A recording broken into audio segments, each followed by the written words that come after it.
Second Chance Sweethearts. Written by Liwen Ho. Prologue.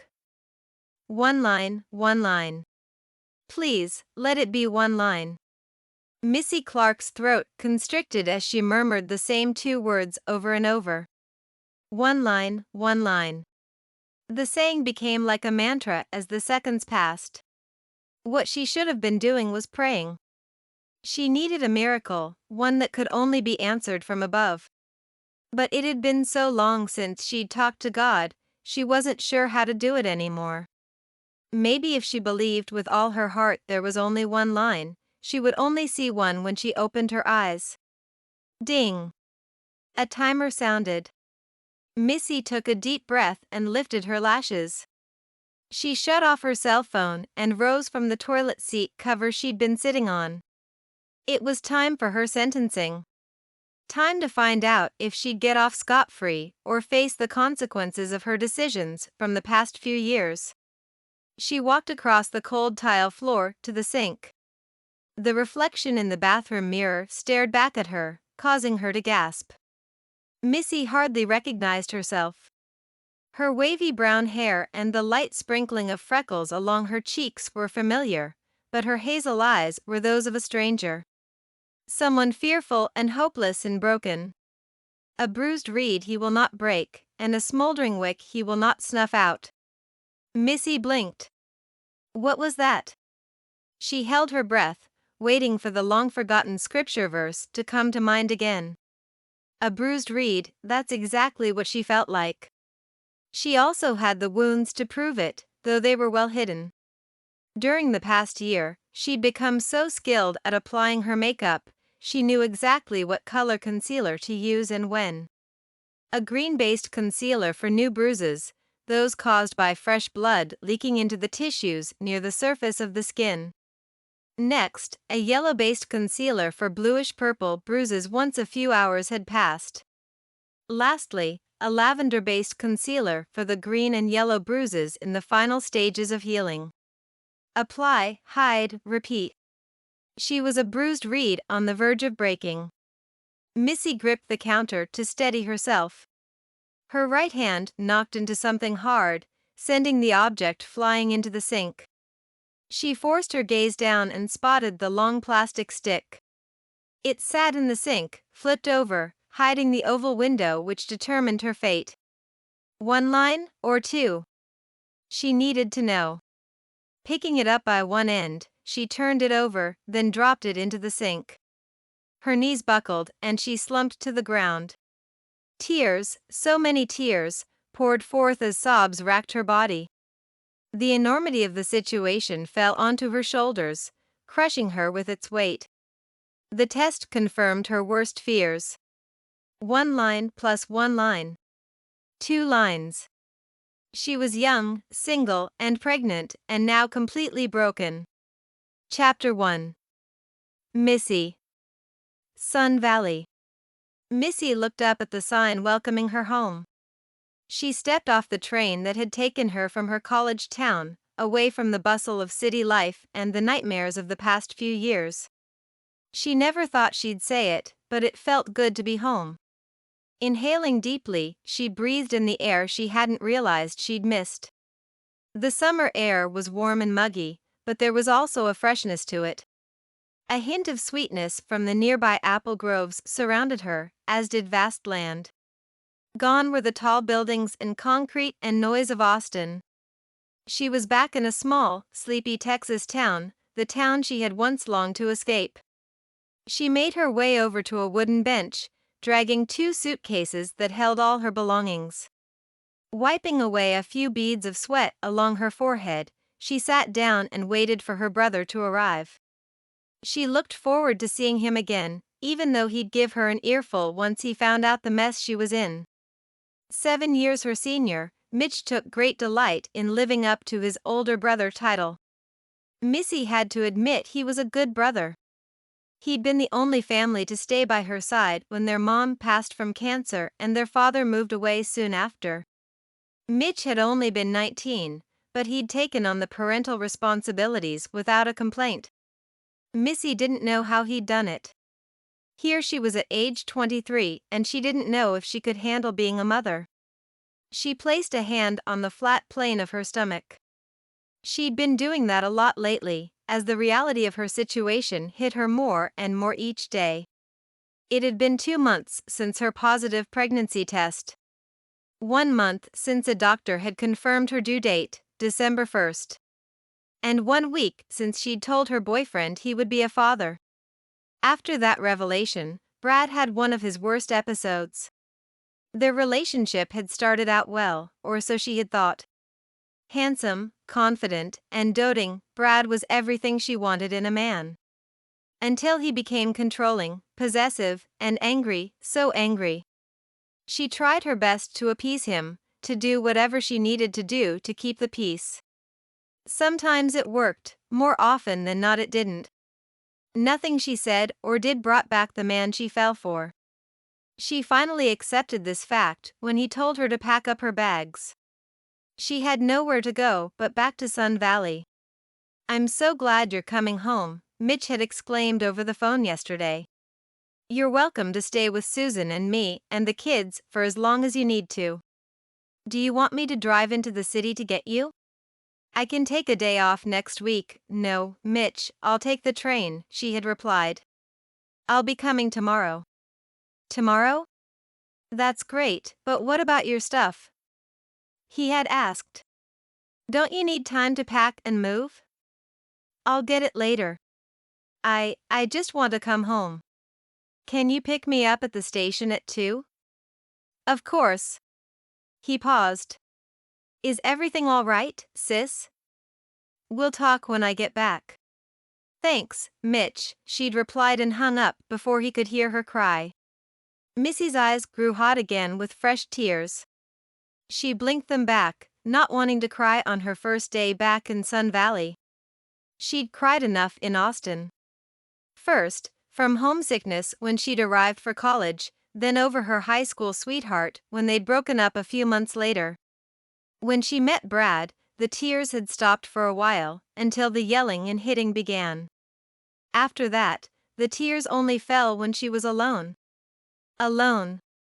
She'd been in a relationship with Brad for 4 years, but she'd felt so alone during that time. Isolated from her family and friends and ashamed to reach out for help. Much too ashamed to admit what she'd gotten herself into and how far she'd fallen. Oh, how she'd fallen. But soon, everyone would see the truth for themselves. She pulled her cell phone out of her purse to check the time. 2:10. It wasn't like Mitch to be late. Just as she was about to call him, a text message came in. It read, "Sorry, Missy, I have an emergency work call. Nate's going to pick you up. He's on his way. See you at home." Missy grasped the wooden bench as the world began spinning around her. No, not Nate. She wasn't ready to see her old boyfriend. Of all the things in Sun Valley that reminded her of how far she'd strayed, he was at the top of the list. How could Mitch do this to her? Taking a few deep breaths, she tried to compose herself. She could do this. Apply, hide, repeat. That's what she was good at, so that's what she'd do. She turned on her phone's camera and switched it to selfie mode. The yellow-based concealer she'd used that morning was still in place, skillfully covering the bruise on her left cheek. She took out a tube of lipstick and applied 2 coats, hoping the vibrant pink shade would draw attention away from the rest of her face. Straightening her posture, she adjusted the navy blue blouse she had tucked into her cotton skirt. Research on the internet had taught her to layer her clothing to hide her growing stomach. So far, no one had suspected these past 21 weeks that she was pregnant. Perhaps Nate wouldn't either. "Missy." A handsome young man called out to her and waved as he approached. Missy blinked in surprise. Who was this guy? Broad shoulders and a defined chest filled out his gray t-shirt. His dark brown hair was cut short on the sides, but left long enough in the front to reveal a natural curl. A strong jawline set off his grin and the dimple in his right cheek.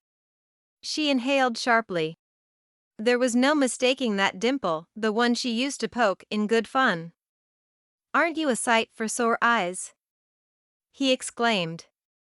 Her gaze landed on the mouth of the boy she once loved to kiss. His body and face, and especially his voice, were that of a man's, but his green eyes held a familiar, youthful sparkle. "Nate? I almost didn't recognize you. You've grown." "That's what working in construction does to you," he replied. "It's like spending 8 hours a day at the gym every day." Shaking his head, he gave her a quick once-over and whistled. "You've grown, too. You're more beautiful than I remember. I couldn't believe it when Mitch said you were back." "It's so good to see you, Missy." Before she could respond, he grabbed her in a tight embrace and swung her around. A giggle escaped her lips, despite some pain she had from the bruises hidden underneath her long sleeves. She welcomed Nate's arms. They were strong, yet gentle and protective. He held her the way she longed for a man to hold her. When the soles of her sandals touched the ground, her heart soared for an extra beat. Happiness. The emotion was foreign to her mind, but her body remembered it well. The muscles in her shoulders loosened and her chest relaxed. There was even a soft fluttering in her belly, like the flapping of butterfly wings. Oh. Her hands went to her stomach. Could it be? Nate rested his hand on her arm. "Are you all right?" he asked. Missy quickly nodded and smiled. "I'm fine. It's so good to be home."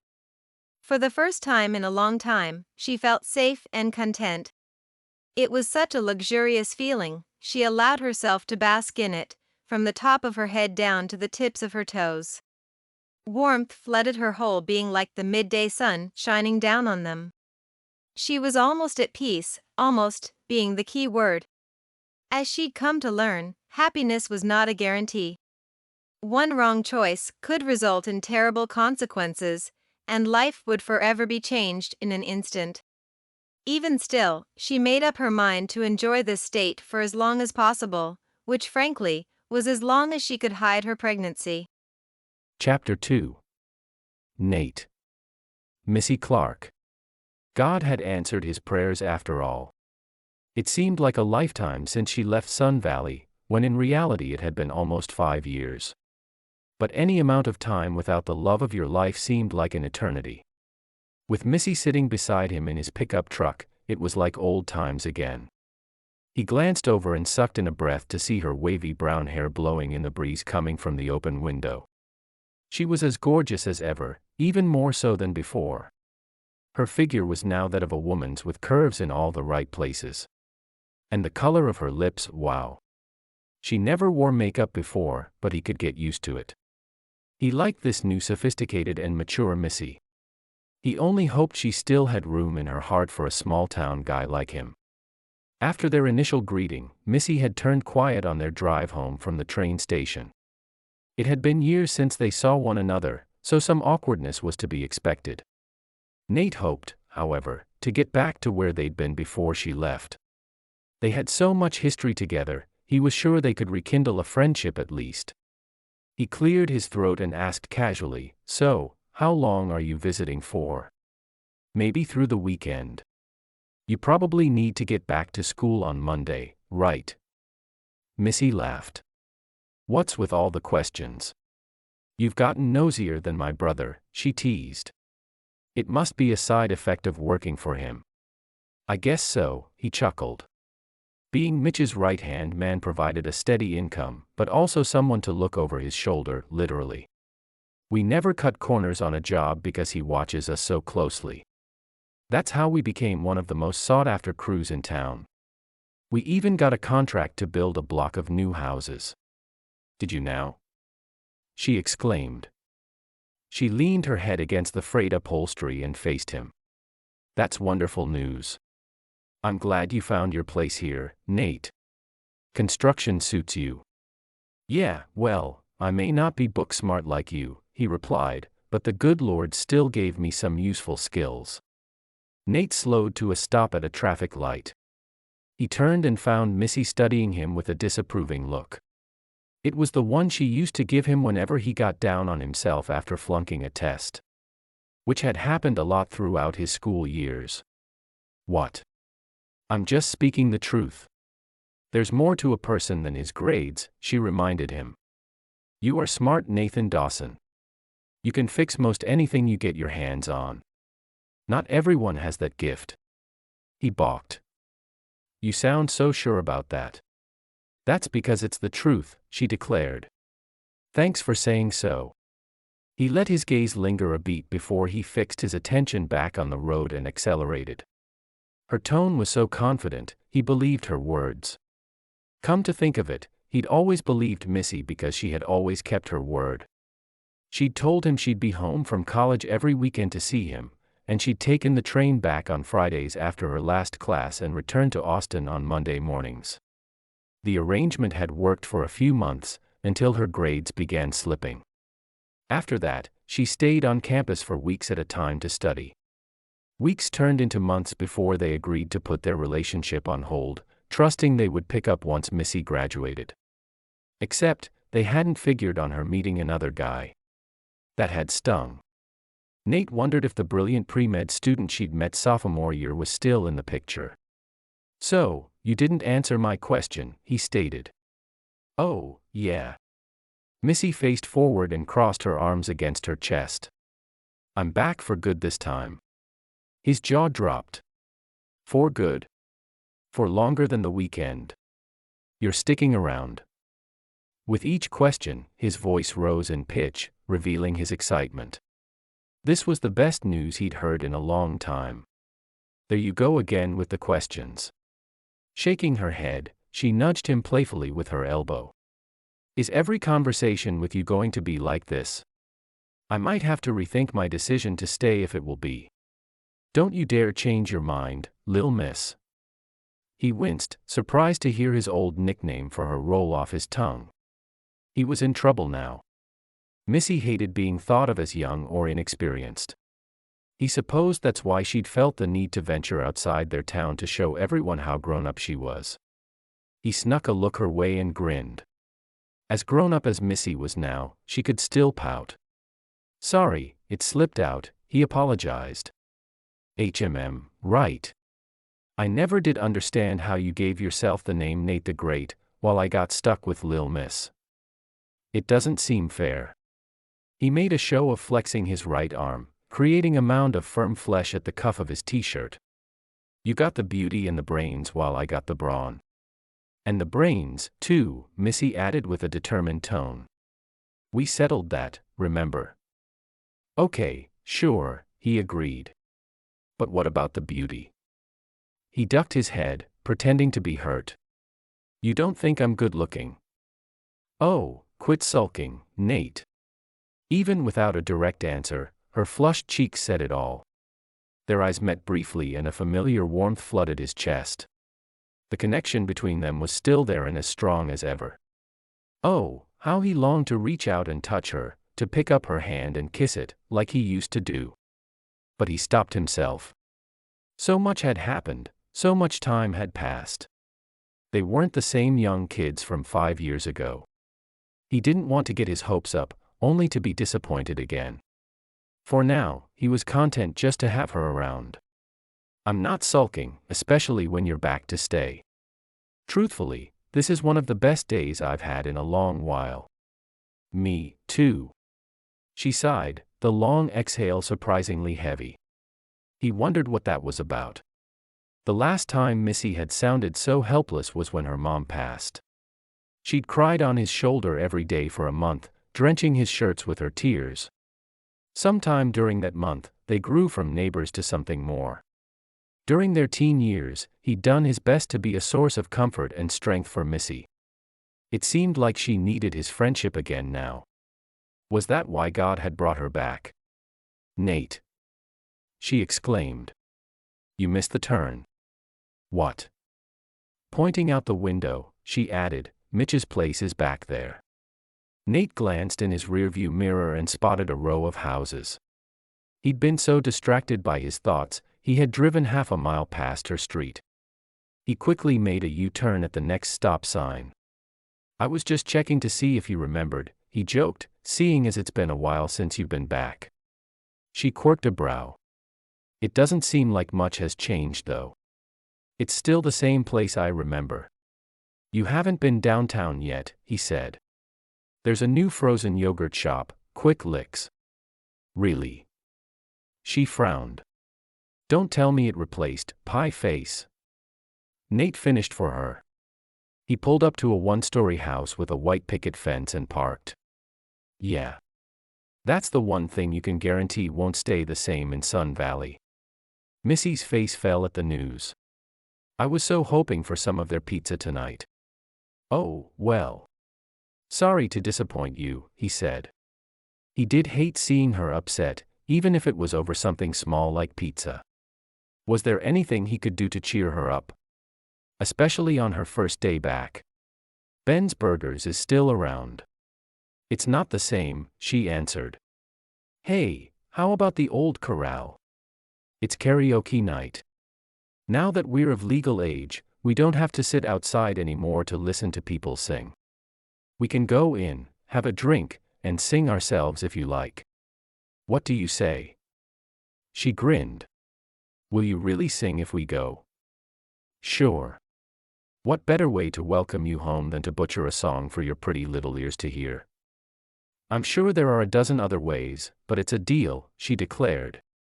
Sweet. Sweet, it was. Nate couldn't believe he had a date with his high school sweetheart tonight.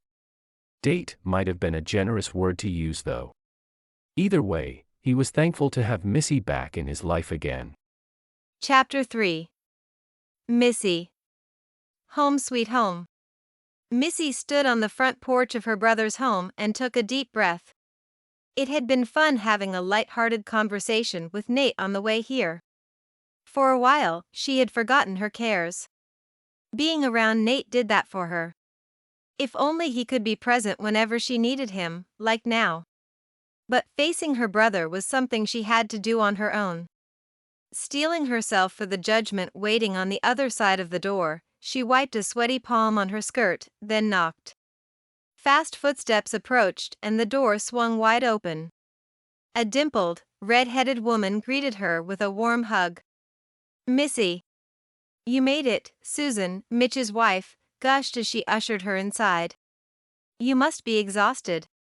Let me grab your luggage. You sit down and make yourself at home." She winced from Susan's tight embrace. She pasted on a smile and quickly replied, "Thank you, Susan. I'm sorry for the trouble." "Oh, don't you apologize." She waved her hand to silence Missy. "Your family. You're welcome here whenever and for however long you like. I've made up the guest room for you already, not that you're a guest, but you know what I mean." "I appreciate it," she smiled, this time genuinely. She did feel at ease, thanks to Susan's gracious welcome. Her sister-in-law was a sweetheart with her warm and bubbly personality. If anyone could act as a buffer between her and Mitch, it was Susan. Not to mention her twin nephews. "Where are Emmett and Henry?" she asked. "Napping," Susan exclaimed. "I've only got half an hour until they wake up, so come sit with me while I get dinner ready." "Sure, I can help." Missy followed her into the well-lit kitchen and headed for the sink. While she washed her hands, she noticed the assortment of kiddie dishes, utensils, and cups sitting on a rack. They looked like smaller and more colorful versions of adult dishware. "When did the boys start using forks and spoons?" she asked.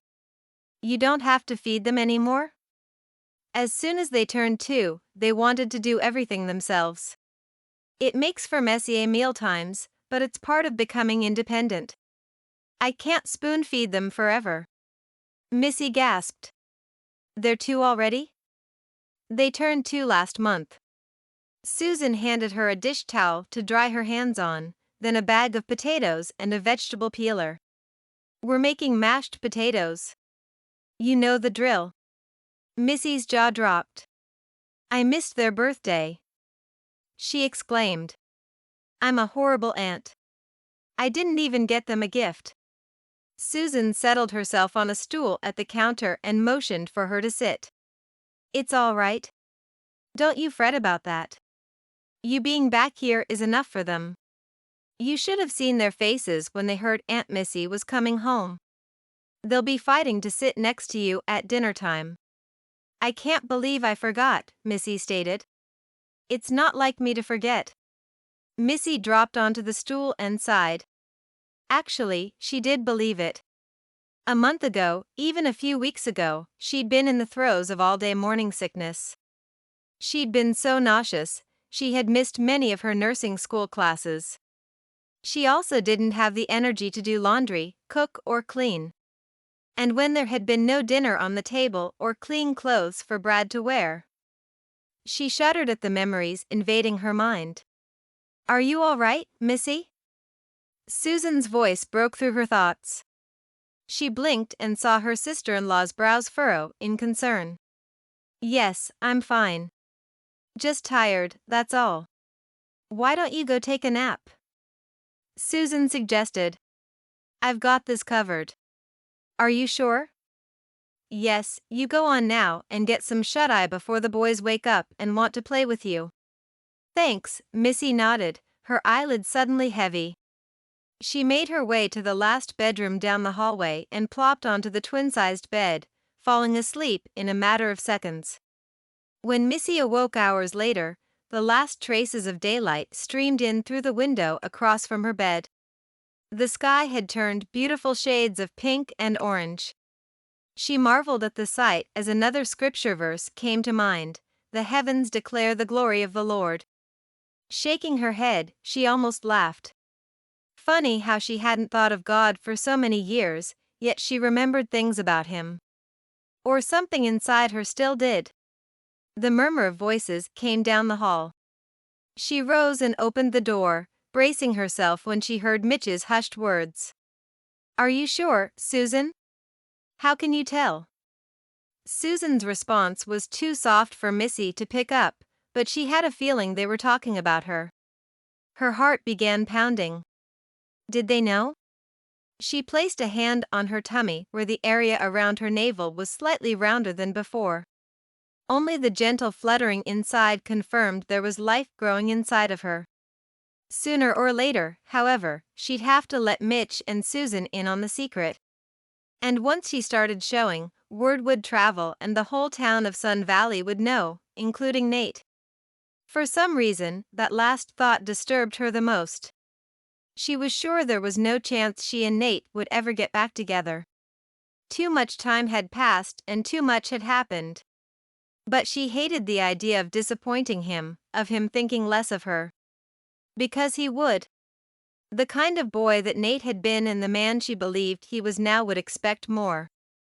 More virtue, more integrity, more of everything she didn't have. If only she hadn't made such a mess of her life. Standing there in the dark, she cowered like a child who had been sent away to her room. But as much as she wanted to hide away, it was time to grow up. It was time to face the consequences of her choices. She emerged from the shadows and made her way to the dining room. Mitch, Susan, and the boys were seated at the small round table. Mitch noticed her enter first and walked over to hug her. "Welcome home, sis. Sorry we started dinner without you." The boys couldn't wait. "It's all right," she replied. "Thanks for having me." Susan gestured to the empty seat between the twins. "That's your special chair, reserved just for you." Missy sat down and turned to each one of her nephews. The one on her right reached out for a high five and the one on her left flashed her a bashful smile. While they were identical twins, each boy had his own distinct personality. From what she remembered during her last brief visit, Emmett was the more outgoing twin, while Henry was reserved and cautious. They hadn't changed in a year's time, although they both now had a full head of flaming red hair just like their mama. Looking at them, she wondered who the little one in her womb would take after. She wished with all her heart he or she would be nothing like Brad and would get only good traits from her, if there was any good left in her. She certainly didn't feel good anymore. Honestly, what good could be found in brokenness? A spoonful of mashed potatoes landed on her plate with a soft thud. Susan also plopped a generous helping of meatloaf next to it. Eat up, she urged. We already said grace, so you're on your own for that. Grace? Oh, yes, the act of prayer she used to do. Missy nodded and closed her eyes, remembering to bow her head and clasp her hands together. She stayed still for a moment before a bedtime prayer her mama taught her flooded her mind. Hot tears pricked the back of her eyes. Oh, how she missed her mama. She couldn't think of a more desperate time when a girl needed her mother than the pregnancy of her first child. At least she still had her family. Opening her eyes, she found Mitch eyeing her with his brows drawn. Susan, would you mind? Mitch gave his wife a knowing look and nodded toward their sons. Susan took the unspoken cue and got up. She helped the twins down from their booster seats and took them by their hands. It's bath time for these two. Come on, boys. Say goodnight to Aunt Missy. Missy dropped to her knees to hug her nephews. Emmett launched his small body at her, wrapping his arms around her waist with reckless abandon. See you tomorrow, Aunt Missy. Laughing, she ruffled the top of his head and repeated his words. See you tomorrow, Emmett. Henry studied her with his big blue eyes as he hid behind his mother's legs. Missy blew him a kiss and was pleasantly surprised to receive one in return. See you tomorrow, too, Henry. She waved to her nephews before returning to her seat. She picked up her fork and focused her attention on eating. She swallowed hard, not quite ready to be alone with her brother. Silence hung in the air as they both took a few bites. Mitch suddenly broke the ice. What's going on, Missy? You haven't returned my calls for months now and suddenly you want to come back to Sun Valley? She met his eyes, surprised to find his expression stern, yet compassionate. Maybe this wouldn't be as hard as she thought. Are you in trouble or in danger? He paused. Susan seems to think you've been hurt. He spoke the last words softly, as if uttering them out loud would make them true. Clenching the edge of the table with his hands, he held her gaze. Has someone hurt you? The food on her plate blurred as the tears finally fell. She'd had no problems lying to the nurse and doctor when they'd asked her the same question at her OB appointments, but this was Mitch. Her brother who had sacrificed his own college degree to take care of her. She couldn't lie to him. Even without words, her sobs said it all. Mitch rushed over to her side and took her in his arms. Rubbing her back, he whispered in her ear, "It's okay, Missy, you're home. No one can hurt you anymore. You're safe." Missy cried for a good long time until there were no more tears left. When she finally pulled back, she took the napkin Mitch handed her.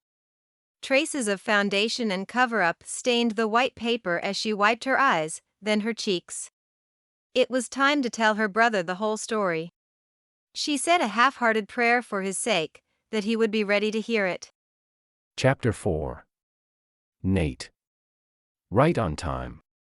Nate checked his watch as he stood on the front porch of his boss's house. A sense of déjà vu washed over him as he knocked on the door. Years ago, he'd been in this same spot, waiting for Mitch to open the door on those nights he came to pick Missy up. Back then, he wore jeans, a t-shirt, and old sneakers. Tonight, he was dressed in a polo shirt, his nicest pair of jeans, and new loafers he'd bought an hour earlier when he realized all his shoes had holes in them. Inside, however, he felt the same sense of anticipation mixed with nervousness. How would the evening go? Would Missy like his outfit? Would Mitch greet him with a smile of approval? He got his answer when the door opened. Mitch appeared, looking more tired than he'd ever seen him. His eyes were red and his complexion pale. "Hey, boss. You okay?" "I'm fine," Mitch replied. "Just had a long day." Rubbing one hand over his forehead, Mitch stepped back to allow Nate to enter. "Come on in. Missy will be out in a minute." Nate stepped inside, all the while sensing Mitch's eyes on him. The house was quiet for a home with children, but he figured the boys were already in bed. Trying to fill the silence, he remarked, "Doesn't this remind you of old times? You opening the door for me, us waiting here while Missy gets ready. Except I don't have to wonder now if you approve of me or not." He punctuated his sentence with a grin, only to wipe it off when he saw Mitch's serious face. He gulped. Maybe things hadn't changed all that much. "I was only joking, sir." The last statement broke the ice. Mitch's expression softened and the corner of his eyes crinkled in chagrin. "I always did like you, Nate. Thank you for picking Missy up today and driving her home. She's blessed to have you as her friend." The emphasis Mitch put on friend caused that unsettled feeling in Nate's stomach to return. He took it as a warning. Perhaps Missy was still seeing the other guy. Not wanting to reveal his disappointment, he kept a straight face. "Sure thing," he replied, "it was no problem." Missy entered and silence fell upon the room again. This time, Nate had no words. He took in the sight of her in an off-the-shoulder denim dress, her wavy hair held back with a headband of flowers. The beautiful woman before him stole his breath away. Mitch shook his head. "How did this happen? It seems like only yesterday you were running around with pigtails and muddy feet." Missy gave him a bittersweet smile. "It's called growing up. Something we all have to do sometime in our lives." Mitch seemed to ponder her words. He turned to Nate and asked, "You're going to the old corral tonight?" "Yes, sir," Nate replied automatically. He followed Missy to the front door. "I'll have her back by 10. 10. Missy exclaimed. "That's hardly enough time. You promised to sing, and I expect to hear a couple of songs." She leaned up to kiss Mitch on the cheek as he held the door open for them. "We'll be fine, big brother. Don't wait up." When Missy was out of earshot, Mitch muttered to Nate, 11 o'clock at the latest, Nate. She needs her rest." "Yes, sir." Nate gave a firm nod before he stepped outside. "Is this what you imagined was behind the walls of the old corral?" Nate asked Missy as they sat down moments later. He gestured to the small stage up front that held a wooden stool and 2 microphones on their stands. "We didn't miss out on much in my opinion." Missy smiled. "It's a cute place. Definitely more quaint than the bars in Austin." Her answer surprised him. Was that what people in the city did? "Did you go to bars often when you were there?" he asked. "I went a couple of times with a friend. It wasn't really my kind of scene." She paused, her eyes downcast.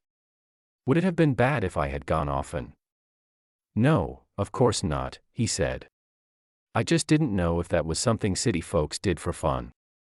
I honestly don't know what you were up to when you were there. I wondered though." She shrugged. "Life in a city isn't so different from life in Sun Valley. I suppose there is more of everything there, more stores and restaurants and people. Other than that, you still have to make a living and there are bills to pay, life goes on." "But you liked living there?" he asked. "I did." "Is it everything you had hoped for?" She chewed on her lower lip that was coated in a darker red shade of lipstick this evening. "Kind of," she answered before opening her menu. Her curt answer called for an end to that conversation topic. It seemed whatever had been weighing on Missy's mind that afternoon was still there. Her reluctance to talk didn't help. Years ago, he'd always been the one Missy confided in when she was troubled. It had been his job to listen and hold her, to kiss her worries away. He ran his hands through his hair as he pondered what his new role should be. A friend. But how was he supposed to be her friend when she had once been so much more than that to him? Missy looked at him over the top of her menu and a line appeared between her brows. "Something on your mind?" she asked. "How did you know?" "Your hair's standing up in the front, which means you just ran your hands through it. You do that when you're thinking hard." He grinned, pleased with how well Missy knew him. Running one hand down his head, he smoothed away the stray locks. "Is that good?" "Almost." She leaned over and brushed a lock of hair into place. That's better. The warmth of her fingers along his forehead sent his heart racing. Their gazes locked and her pupils dilated as they used to do in anticipation of a kiss. It took every ounce of self-control he had to stop himself from taking her hand in his. Careful, he reminded himself. He had no idea where he stood with her. Thanks. Sure. She dropped her hand and returned her attention to the menu. Do you know what you want? She asked. I think I'll get a beer. You. Iced tea for me. He smirked. You used to always sneak a drink of Mitch's beer when we were teenagers. Now that you're of legal age, you're turning one down. I just don't feel like it tonight, she stated. All right. You can try mine if you want to. Nate waved one of the servers over. The young woman took their order and soon after, delivered their drinks. Missy took a sip of her tea and sighed in pleasure. This is so good. I haven't been able to drink this for months. Why not? He asked. Do they not have sweet tea in Austin? Oh, of course they do. Just not this kind, she muttered before taking a long drink. He eyed her. If he didn't know better, he'd say Missy just told a fib. She had this habit of pulling on her earlobe whenever she lied to Mitch when they were kids. She had never lied to him though, at least not that he knew of. The thought bugged him greatly. Had she changed in more ways than just the makeup on her face? The lights in the room suddenly dimmed, calling for everyone's attention. One of the servers, a young man, took to the stage. He introduced himself as the MC and invited people up to sing. Go on, Nate. Missy smiled, her expression brightening. You promised. Seeing her happy made him forget his earlier concerns. His only intention was to make the night an enjoyable one. If that meant making a fool of himself, so be it. All right. I'm a man of my word, so I'll do it. It would bring me great comfort though if you joined me on stage. I have just the song to sing, but I need a partner. Her eyes widened. A partner? You're not thinking of singing that duet from High School Musical, are you? He stood to his feet and extended his hand. As a matter of fact, I am. Will you do me the honor? By now other people in the crowd had fixed their eyes on them. Some young couples sitting at the next table began cheering, urging Nate and Missy to go up. Nate recognized them as members of Crossroads Church. Seeing them gave him hope that he could find his own happy ending. Sure, things between him and Missy had changed, but no situation was too difficult for God to redeem. Missy took his hand and rose from her seat. Okay, let's do this. They made their way to the stage with Nate in the lead. He told their song choice to the MC, then gave a mic to Missy and took the other one for himself. He squeezed her hand as the first notes of a familiar ballad came over the speakers. This had been their song, the first one they ever slow danced to in high school. The fact that she had remembered it was a good sign, wasn't it? The next 3 minutes passed by in a blur. Nate wasn't sure he'd even sung the right words, but he could care less. Missy's hand was still in his. And the tender way she stared into his eyes as she sang told him everything he needed to know. He still had a place in her heart. God willing, he planned to stay there. Chapter 5. Missy. What was she doing here? Missy smoothed the hem of her Empire waist dress and sucked in her stomach. Of all the places she imagined coming to in Sun Valley, Crossroads Church was not one of them. Yet here she was warming the pews, with Nate by her side, no less. She glanced at him out of the corner of her eye. He looked so handsome in his blue dress shirt and slacks, his eyes glued to the pulpit. After their standing ovation on Thursday night at the Old Corral, the couples at the next table had befriended them. Befriended was the best way to put it because they had made them feel so at ease with their friendly banter that by the end of the evening, she had gladly accepted their invitation to come to church. It was strange being back. Her family had stopped attending after her mom passed, though Mitch and Susan had started up again after they got married. She hadn't found a church in Austin and had given up on going after she met Brad. He wasn't a believer and had never been interested in anything to do with God. That should have been the biggest red flag, but she'd been too charmed by his good looks and smooth words to heed the warning. She sighed. Being back at the church where she'd grown up gave her a sense of comfort, but also dread. The members may have welcomed her today with warm hugs and smiles, but what would they do and say once they found out she was pregnant? The pew jostled as the people around her rose to their feet. She looked up to see a flash of red hair as Pastor Paul walked off the platform and the choir director took his place. Missy quickly stood, taking a hymnal from the back of the pew in front of her. She glanced at the open one in Nate's hands and flipped to the same page in hers. The opening notes of the organ resounded and the choir began singing "The Old Rugged Cross." The congregation joined in, filling the place with a joyful melody. It was a beautiful sound, especially when Nate's rich baritone voice rose above the rest. Even though the Lord had given him many talents, he'd always felt less than because of his poor grades. If there was one thing she'd learned in college, however, it was that intelligence could never take the place of kindness. Everything she'd admired about Brad paled in comparison to the quality of Nate's heart. Oh, how she wished to go back and undo the past few years.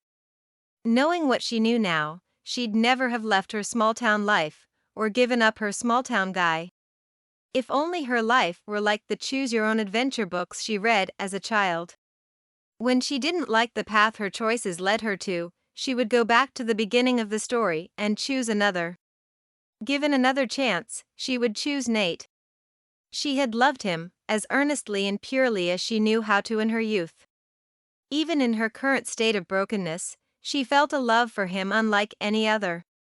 The tender glances he gave her the other night, as well as the gentle way he placed his hand on the small of her back when they walked in today, had her wondering if he felt the same. Oh! A fluttering in her tummy brought her back to reality. They were occurring more frequently, or perhaps it was because she recognized them as more than signs of indigestion. The baby was growing and making itself known more and more each day. Her jeans and shorts, anything with a waistband, were now too snug to wear. Thankfully, Susan had lent her some maternity clothes, which at the moment were too loose. Susan had reassured her, however, that they would fit better as soon as she popped. Missy swallowed hard. Life would surely change once she started showing. The room grew quiet as the music ended. When people began leaving the pews, Nate turned to her with a wide smile. "Have lunch with me?" he asked. Her stomach chose that second to growl.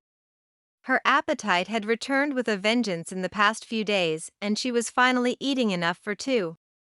Lunch sounded great. "Sure. I'm starving." They ended up at Ben's Burgers, sitting in a corner booth with burgers, fries, and milkshakes. Nate's jaw dropped when Missy gobbled up her meal in a matter of minutes. "You weren't kidding when you said you were hungry," he exclaimed. That was delicious. She wiped her mouth with a napkin and sat back. Exhaling a happy sigh, she allowed her stomach to fully extend. The table hid her slightly rounded middle from view, giving her abdominal muscles a chance to rest. Even though she was full, her mouth watered at the sight of Nate's fries. She pointed at them and asked, "Are you going to finish those?" He chuckled. "Help yourself." "Thanks." She grabbed one and stuck it in her mouth. Eyes closed, she swallowed the salty and crispy goodness in one bite. When she lifted her lashes, she noticed Nate watching her with amusement. "What is it? Do I have something on my face?" "No, you're good. I'm just happy to have you back, Missy. You know, I prayed for you every single day while you were in Austin." Missy was taken aback at his words. She had no idea he'd still thought of her. "Every single day?" "Without fail," he stated. "God answered my prayers. He brought you home to Sun Valley. That's all I'd ever wanted, for you to come back."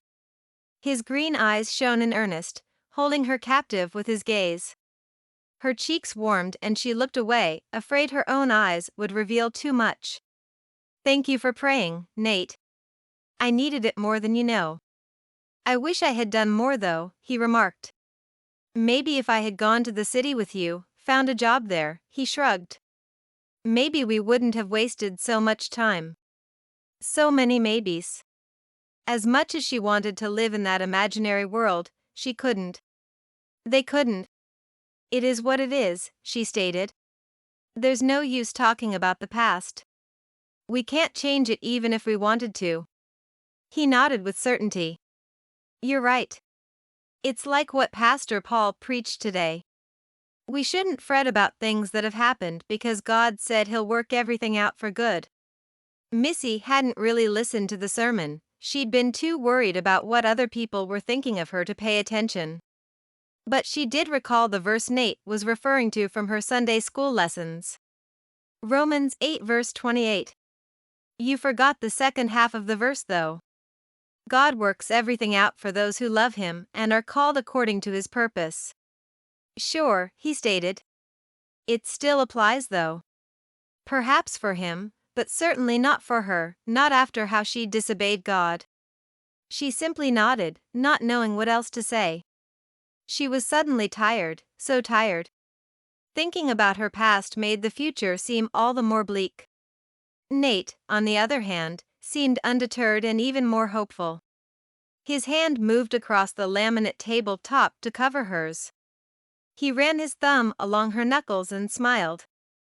I can't help but think this is our second chance, Missy. This is God working things out for good for us. I know you just got back, but I don't want to waste any more time. Let's pick up where we left off. Please say yes. If only that were possible. She pulled her hand away, immediately missing the warmth of his touch. I'm sorry, I can't. The hurt on his face was obvious. Is it the other guy? He asked. I assumed he was no longer in the picture. He's not. Relief washed over her body as she said the two words that signaled the end of a horrible chapter in her life. Her answer didn't comfort Nate though, his frown deepened. Then why not? There was no easy explanation, so she offered the one she knew to be the most true. You're better off without me. She gathered her purse from the seat and pulled out her wallet, removing enough money to cover her part of the meal, and placed it on the table. I need to go. Take care of yourself, Nate. Without a backward glance, she left the diner and hurried home to do what she did best, hide. Chapter 6. Nate. It didn't make sense. It'd been exactly 8 days since Nate had lunch with Missy, and he still hadn't figured out why she'd run out of the diner. He would have followed her if Charity hadn't sat down at his booth, blocking him from a quick exit. The outgoing blonde from high school wasn't shy about her feelings for him, especially after Missy had left Sun Valley. Unfortunately, Missy's return hadn't deterred her attempts at getting his attention. Nate wasn't sure though what he would have said to Missy even if he had gone after her. He didn't understand her words. Why would he be better off without her when it was clear they were so good together? Their night singing karaoke, as well as their morning attending church proved it. It'd been just like old times with him making Missy laugh at his jokes and her encouraging him with her words and smiles. Their chemistry hadn't changed. The attraction they felt towards each other was as strong as ever, he was sure of it. He'd seen the sadness in her face when she turned around one last time to look into the diner window and saw Charity sitting with him. So why had she turned him down? He wiped his brow with a gloved hand and exhaled. Being on the construction site in the summer heat made it hard to focus on the job, but it was even more difficult today with all the thoughts running through his mind. Had he rushed things with Missy? He had probably scared her off. He should have taken it slowly and been more patient like he'd planned. It was hard though when every fiber in his being wanted her back in his arms. To feel the softness of her hair under his chin, to kiss her full lips. Nate. He turned around and saw Mitch walking over. The stern look on his boss's face sobered him immediately. Yes, boss. Remember to keep your work area clean. I don't want any accidents on my watch. Nate glanced around, surprised at how cluttered the area had become. The crew was working on the framing for a house today, and his job was to build the frames for each room. Nearly 5 years of construction work had made the process a rote task. He went through the motions of measuring and cutting the wooden beams without much thought, especially when it came to putting his tools in order.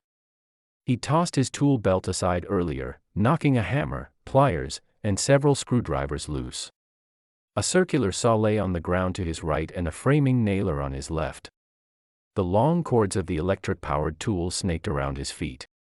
He sighed, realizing what a hazard his carelessness had created. All because he couldn't get his mind off Missy. "Sorry, Mitch, I'll clean it up. Do you want one of the guys to do it?" Mitch offered. "I can tell you're eager to finish the framing today." "Nah, I'm good," Nate replied in a confident tone. The last thing he wanted was for Mitch to think he wasn't up to the job. He hoped to be promoted to foreman soon and didn't want to risk being seen as a slacker. "I've got it under control. I only have one more room to go, then the stairs to build." Mitch was now by his side, looking him in the eyes. He placed a hand on his shoulder. "Are you doing okay, Nate? You haven't been yourself all week. It's not like you to leave equipment laying around. You're one of my senior guys. The others look to you as an example of what to do and what not to do." Nate wanted to yell no, that he wasn't all right, but opted for a tight-lipped smile instead. Mitch was the last guy he wanted to talk to about his love life, but he did know the most information about Missy. A question popped out of his mouth before he could stop it. "I was wondering, how's Missy? She's not answering my calls or texts. I've been trying to reach her all week." Mitch dropped his hand and sighed. "You've got a woman on your mind. That explains things." "Not just any woman," Nate stated. "It's Missy. It's always been Missy." He swallowed hard. He'd already brought her up, he might as well get some answers. "Did she tell you what happened last Sunday?" Mitch shook his head. "I asked if she'd like to get back together, but she said no." Mitch asked. Nate nodded. "I don't understand. We were getting along well, hanging out like how we used to. One minute she was happy, the next minute she was telling me how I'm better off without her. That's the farthest thing from the truth." "I think she might be right," Mitch answered quietly. "At least for the time being." "What?" Nate exclaimed. "How am I better off without Missy? She's one of the best things that ever happened to me. She believed in me when no one else did, including his own family. As the youngest of 4, he was always trailing behind his brothers. They'd all done well in school, had gone to college, and now had white-collar jobs. They'd also all moved out of Sun Valley, leaving small-town life and him behind. Missy had left too, but she came back. But perhaps she hadn't come back for him. "It's complicated," Mitch sighed. "And it's not my place to talk about it." He gazed into the distance, his forehead creased with worry. When he turned his attention back on Nate, he looked weary. "Give her some time. And if you truly care for her the way you say you do, don't give up on her." He paused, then waved the pair of work gloves he'd been holding in Mitch's direction. "That's enough talking. We have work to do. Be sure to clean up your area." "Will do, sir," Nate replied. Nate released a long breath and rolled his head to either side. His body was so tense. He needed a break, a few minutes to rest in the shade, as well as to pray. He'd messed up once already with Missy, he couldn't afford to do so again. Careful to step around the mess at his feet, he made his way across the lot to an oak tree. He took a bottle of water from his lunch cooler and sat down. Helmet off and eyes closed, he poured out his heart to God. "I love her so much. I know you're working everything out for our good, for both Missy and me. Tell me what I need to do, Lord." He opened his eyes, wishing God would use the white clouds in the sky to write out the answers for him. If only there was a blueprint for his life, like the ones they used to build houses. He could be patient with the process if he knew what the final product looked like. If he knew he and Missy would end up together, he'd wait as long as he needed for her to come around. It was this unclear, in-between stage that he had a hard time dealing with. But who was he kidding?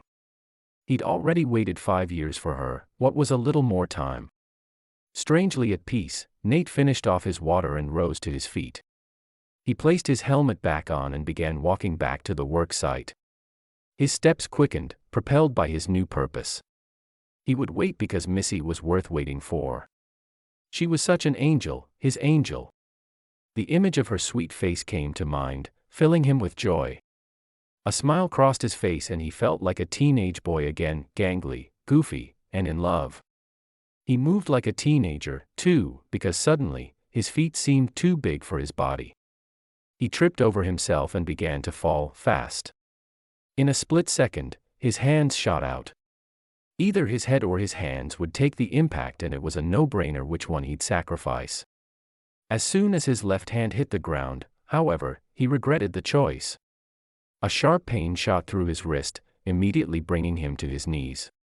He pulled off his glove and winced. His forearm was already swelling. Nate.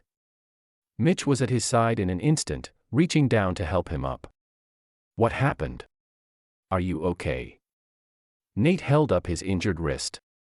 His face was probably as red as his arm now. If only he had followed Mitch's order to clean up. He looked down at the ground and spotted the nailer he'd left there earlier, taunting him with its long electrical cord. I tripped, but no big deal. It's just my wrist. I'll put some ice on it and it'll be good as new. Let me see it. Mitch took Nate's hand, making disapproving sounds as he inspected it. You need to have this checked out. Come on, I'll drive you. There's no need, Nate, Mitch insisted. If you want to continue working on this house, you'll get the docs okay first. Well, he didn't have much of a choice now, did he? Nate nodded reluctantly. Okay, let's go. Mitch dropped him off at the clinic on Elm Street, promising to pick him up later. The small building housed 2 doctors' offices and medical equipment to treat non-emergency ailments. Nate was thankful at least that he didn't have to go 30 minutes outside of Sun Valley to St. Andrew's Hospital. A written approval was all he needed to return to work, and he was sure Dr. Carson would provide that for him. The waiting room was empty, except for a couple of mothers with their small children. He checked in with the receptionist, then took a seat. While he waited, he watched a toddler playing with some wooden blocks. The boy glanced up and smiled at him, his toothy grin lighting up his whole face. Nate smiled back and waved, surprised at how much he enjoyed interacting with the child. As the youngest one in his family, he'd rarely been around small kids. Even though he had plenty of nieces and nephews, they lived too far away to see on a regular basis. He'd always wondered if he'd be comfortable around little ones, especially if he were to have his own someday. This brief interaction gave him comfort that he'd do okay. The door that led to the exam room suddenly opened. Nate looked up, hoping a nurse would announce his turn to be seen. Instead of a nurse, however, he saw the last person he expected to see, Missy. Missy, with her wavy brown hair held back in a ponytail, her skin giving off a healthy glow even without any makeup on. She wore a pretty cream-colored dress that showed off her figure, highlighting the curves of her body, especially one curve in particular. Nate's jaw dropped. It couldn't be. Maybe he'd hit his head after all when he fell. Because the woman he loved who stood before him now looked different, so different.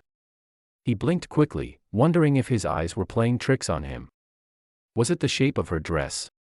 Or the way she was standing? Whatever the case was, there was no denying the fear and shame in her eyes. Nate. What are you doing here? What happened to you? His tongue felt numb, as did the rest of his body. Was Missy, his Missy, pregnant? Now you can see why you're better off without me. She murmured her words to the ground, unable to meet his gaze. I don't understand, he replied. She slowly lifted her lashes and shrugged. You don't need to, Nate. It's my mess to deal with. Without further explanation, she turned and left the clinic, making it the second time Missy had left him speechless and confused. Chapter 7. Missy. This was the beginning of the end. Missy leaned back in the driver's seat of the minivan she had borrowed from Susan. From her window, she saw the clinic doors and pictured the man sitting behind them. Nate's reaction to her pregnancy was worse than she'd imagined. The look on his face, how his expression had changed from one of shock to confusion to disgust, confirmed her worst fears. There was no mercy or grace in his heart for her. Only condemnation. How could she blame him? What she had done was worth condemning. Eyes brimming with tears, she started the engine and drove out of the parking lot. In a matter of minutes, she arrived home and stumbled inside, relieved to be out of the public's eye. Since she started showing a couple of days ago, she had resigned herself to staying indoors whenever possible. Nate's reaction was exactly what she wanted to avoid. She was sure he wouldn't say anything about her current state to anyone else, but there was no guarantee for everyone else who lived in Sun Valley. The last thing she needed was to run into the town's gossip. If that happened, she might as well put a notice in the Sun Valley Sentinel and announce her pregnancy herself. The high-pitched whistle of a kettle sounded. Missy jumped, still finding herself being startled from loud or unexpected noises. Even though her mind knew she was safe, her body was still reeling from her time with Brad. She breathed a sigh of relief and walked to the kitchen. Her sister-in-law stood at the stove making a pitcher of sweet iced tea. Susan greeted Missy with a smile, her face brightening at the sight of her. "Hey, you're back. How was the appointment?" Susan's cheery demeanor was so contrary to how Missy felt that it seemed like a stab to the heart. How could anyone be happy about this situation? Her composure crumbled as she sank into a chair at the dining table. Nate's face flashed through her mind, adding to her shame. It was horrible. What happened?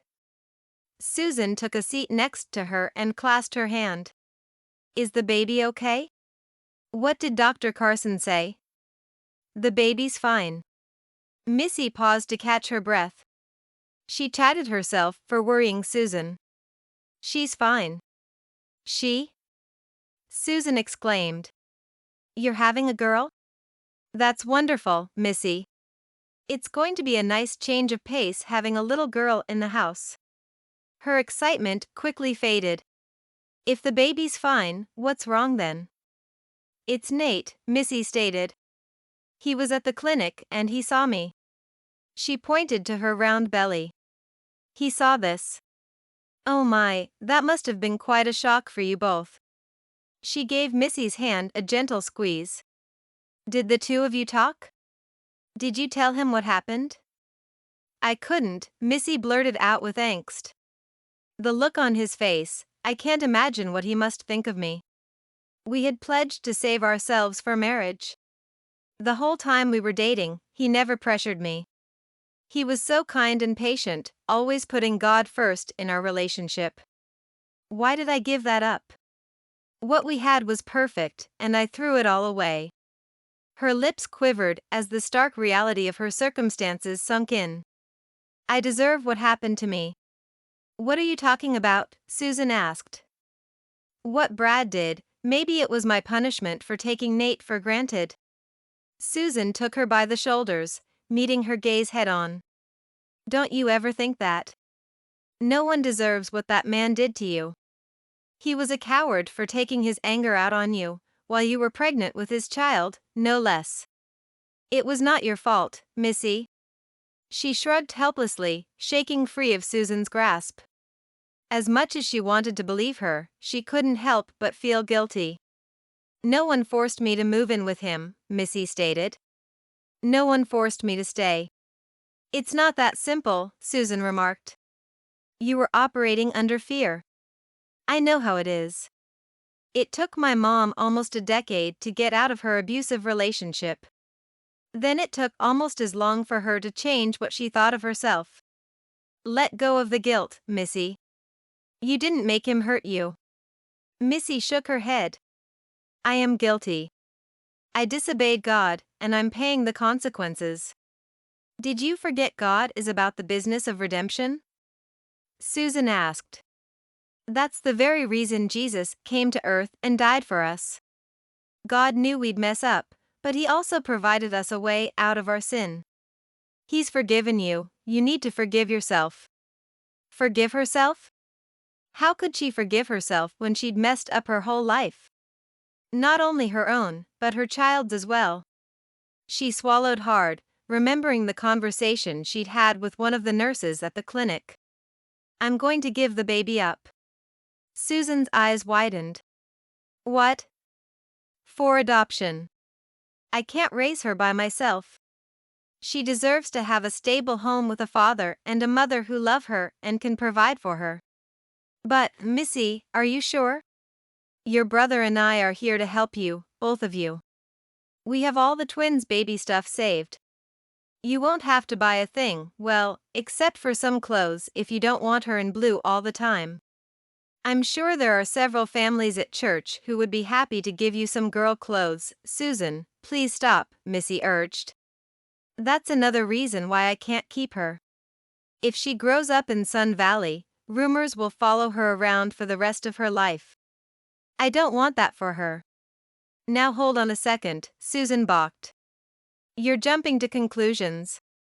Sure, there are a handful of folks in town who like to gossip, but there are plenty more at Crossroads Church who will stand by your side. This congregation has seen a lot happen over the years. A new baby's by far one of the better things. Not according to Nate. She doubted if he'd ever stand by her side again. She might as well have leprosy with the way he'd looked at her. Oh. In all the excitement of seeing him at the clinic, she'd forgotten to ask why he was there. She recalled him cradling his wrist, a wrist that was bruised and swollen. She wondered how badly he was hurt. Susan, can you ask Mitch about Nate's wrist? I think he was at the clinic because he broke it. Why don't you call and ask him yourself? I don't want to bother Mitch at work, not Mitch, Susan interjected. Call Nate and ask him.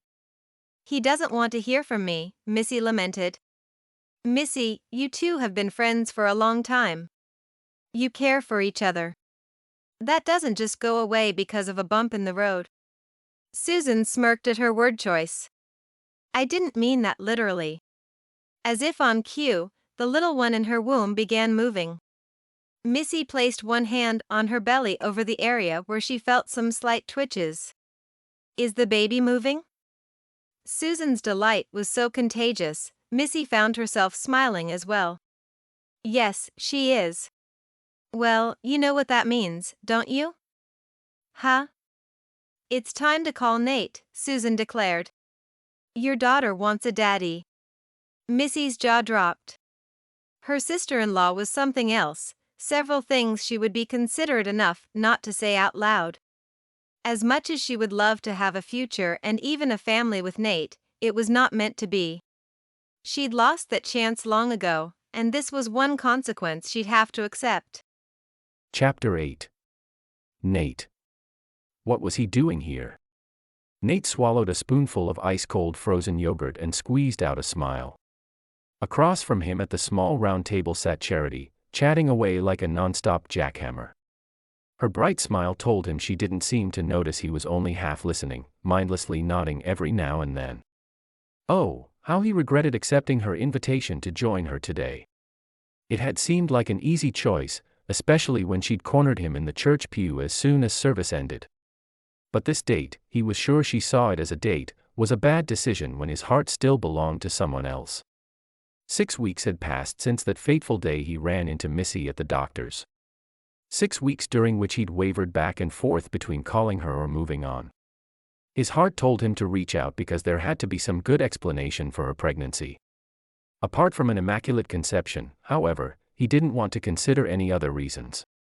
Surely, there was no way Missy, sweet, innocent Missy, had given in to temptation. All the dreams he'd had for them were now crushed to the ground, much like a house demolished by a tornado. The structure of their relationship was bent and broken, with only a foundation remaining. But it was a foundation, nonetheless. He sighed. What a terrible friend he was. He couldn't just give up on a decade of friendship. Missy had always been there for him when he needed her. How could he not do the same for her? He looked up, suddenly aware that Charity had stopped talking. Instead, her mouth hung open and her eyes were fixated on the front door. Nate turned around, following her gaze. He immediately spotted the object of her fascination. Missy, head down and cheeks flushed, held the door open as Susan and the twins walked in. She followed suit, pulling the sides of her pink sweater over her round belly. The belly that was causing Charity to gasp in horror. "Do you see that? What happened to Missy? Is that why she moved back to Sun Valley?" Nate set his cup of frozen yogurt on the table with a loud thud. His stomach turned at the tone of her voice. Disapproval, judgment, condemnation. Nate almost expected Charity to produce a stone in her hand and throw it in Missy's direction. A fierce sense of protection came over him. "Please stop staring." "But do you see her?" she exclaimed. "There's no wedding band on her hand. She must have gotten knocked up in the city and then dumped." "It's not our place to gossip or to judge," he stated. "Didn't you hear Pastor Paul's sermon last Sunday? We need to consider the plank in our own eye first before pointing out the specks in other people's eyes." As soon as the words left his mouth, his stomach turned again, this time from disgust with himself. The day he discovered Missy was pregnant, he'd wondered the same things about her. In a matter of seconds, he had condemned her in his mind. The judgment in his heart must have shown on his face, too. No wonder she had run out of the clinic that day. "No one is blameless," he stated. "We all need the Lord's forgiveness and grace." Charity narrowed her eyes. "You still like her, don't you?" He glanced over at the booth where Missy sat with her family. Her nephews, one on each side of her, looked up at her adoringly as she wiped their messy faces. With her stomach hidden behind the table, she looked like the girl he fell in love with. There was the same sweet smile, the same caring spirit. He sighed and nodded. "I still care about her." "I don't get it, Nate. You actually want someone like her, someone who's been around?" She raised her brows suggestively. "Are you saying you'd choose her?" she spat out in contempt, "over me?" The disbelief in her eyes added to his own. She obviously didn't know Missy, not like how he knew her. Missy would never make assumptions about someone or judge them. That's what he'd always loved about her. How she accepted everyone, how she accepted him. The choice was a no-brainer, even for a guy without a college degree. "I'd like to be friends with both of you. But if you have a problem with that," he left his statement open-ended, hoping she caught on to how he'd stressed the word friend. Her perfectly groomed brows shot up. She rose and grabbed her belongings. "I should go. Thanks for the yogurt." The tension in Nate's shoulders fell away as soon as she left. What a relief. It'd been suffocating being in Charity's presence. He snuck a look at Missy again, wishing he were enjoying her company instead. Was it too late for him to repair their friendship? Bowing his head, he said a quick prayer, then stood. He raked a hand through his hair and smoothed the front of his shirt. With cautious steps, he made his way to Missy's booth. She seemed to sense his presence because she looked up as he approached.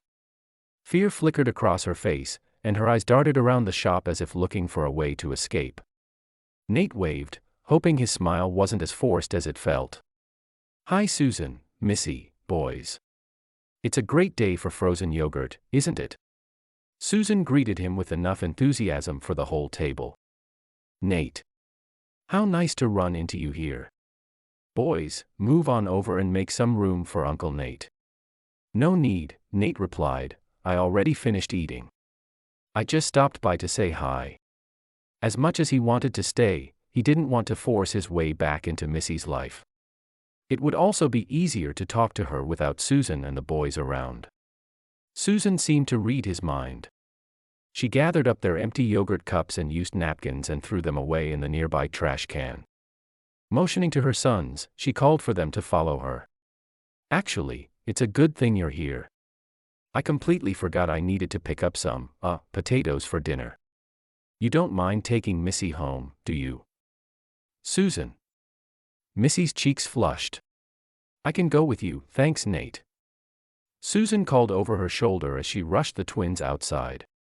Nate wanted to laugh at Susan's not-so-subtle exit, but he quickly sobered up at the thought of being alone with Missy. He took a seat in the booth, careful to leave a good distance between them. "So, I guess you're having potatoes tonight?" he asked. "I'm not sure what Susan's talking about." "We have a 10-pound bag sitting on the kitchen floor," she murmured, her eyes focused on the empty cup in front of her. "You don't have to stay, Nate. I can walk home." "Walk? You shouldn't be walking that far in your candy." He stopped himself just in time. He wasn't ready to tackle that topic yet. "I'll drive you." She finally met his eyes. "My condition." "You might as well say it, Nate. We can't dance around this," she pointed to her belly, "forever. Unless you don't want anything to do with me." "Missy, don't say that. You're the best friend I have." He paused, his heart breaking at the sorrow in her voice. "I'm sorry I wasn't a good one to you the last time we saw each other. I should have been more supportive. But I'm here now and I want to help." "So, how can I help?" She sat up a little straighter and lifted her chin. Her mouth broke into a smile even as tears fell down her cheeks. "This. What you're doing right now. I just want people to talk to me instead of staring or gossiping behind my back." He winced. He hoped she hadn't seen Charity gawking at her, but it would have been hard to miss. He handed her a napkin off the table and nodded. "I hear what you're saying. Some people in this town need a little tact. Don't worry about them. You keep holding your head up and living your life. They'll come around." "Thanks," she replied. "I hope so." Groaning, she dabbed at the corners of her eyes. "These pregnancy hormones are driving me crazy. 1 minute I'm fine and the next minute I'm crying. It's like being a teenager all over again. It's all right, I'm used to it." He chuckled. "I saw you go through puberty, remember? Is that supposed to comfort me?" She leaned over and swatted his arm lightly. "You're no help at all." Seeing Missy smile brought a smile to his own face. It was just like old times. He regretted keeping his distance for so long. "It's so good to be talking to you again. I wish I hadn't stayed away. I don't even have a good reason, other than my pride." "Oh Nate, you're the most humble man I know. I don't blame you. I honestly don't know what I'd do if the situation were switched." She quickly shook her head. "Not that you'd let yourself get into a situation like this." He winced. He certainly didn't deserve to be put on a pedestal, but she didn't understand the reason why. In fact, he had never told anyone what he was about to tell her. "I'm not a saint, Missy. I've had my share of temptation. It's only God's grace that saved me from doing something I'd regret." "You?" Her brows furrowed with a questioning glance. "What do you mean?" "The day you told me you had met someone else," he began, "I went to your dorm to try to talk to you. Your roommate said you were at Brad's and wouldn't be back for the night." He clenched his hands, remembering his shock and anger. "Vicky saw that I was upset and invited me in. We got to talking," he paused, "and then kissing. Soon after that, someone knocked on the door and we stopped. But if that person hadn't come by when she did, I don't know what would have happened." She blinked, her eyes shining with fresh tears. "I had no idea, Nate. I'm so sorry. I'm sorry I caused you so much hurt. If I could, I would go back and undo so many of the choices I made. Starting with that night and every night after. There's so much I regret." Her answer surprised him. "You regret choosing Brad?" he asked. She wrapped her arms around herself and stared off into the distance. "I should have broken up with him years ago. He's not the man I thought he was. He's not even worthy to be called a man." "What do you mean? Does he not want the baby?" She shook her head. "He doesn't want anything to do with her. He even went so far as to claim he's not the father. But the baby is his. There was no one else." She proceeded to tell him more, things that made a righteous anger rise in him. It was terrible enough hearing Missy talk about it, but to imagine her living through it, God help him if he ever crossed paths with Brad in his lifetime. He reached over and covered Missy's hand with his. "He won't hurt you anymore. I'll make sure of that." She flipped her palm up to meet his, giving it a squeeze. With you and Mitch watching out for me, he doesn't stand a chance." Her expression suddenly changed and she released his hand. "Your wrist, is it okay? I saw you had fractured it. I didn't hurt you just now, did I?" "Not a chance," he chuckled. It warmed his heart that she had noticed his injury before. "It's pretty much back to normal. I've got my full range of motion again. See?" He closed his large hand around hers, enjoying the feel of her soft skin against his calloused one. Their eyes met, and it was like history repeating itself, the two of them lost in their own world. The connection was as strong as it had been 6 weeks ago, and 5 years ago. Missy stared at their intertwined fingers before replying, "That's good," in a breathless voice. She pulled her hand away and dropped her gaze. When she finally looked up again, her expression was polite, almost guarded. "Thanks for being my friend, Nate. I really need one right now." Even her tone was polite, especially when she'd said the word friend. How ironic. Missy was giving him the same brush-off he'd given Charity earlier. She was ready to have him back in her life, but only as a friend. He nodded, understanding the complexity of the situation. He needed to be patient. If friendship was what Missy needed, he'd give it to her. "Of course. You can count on me."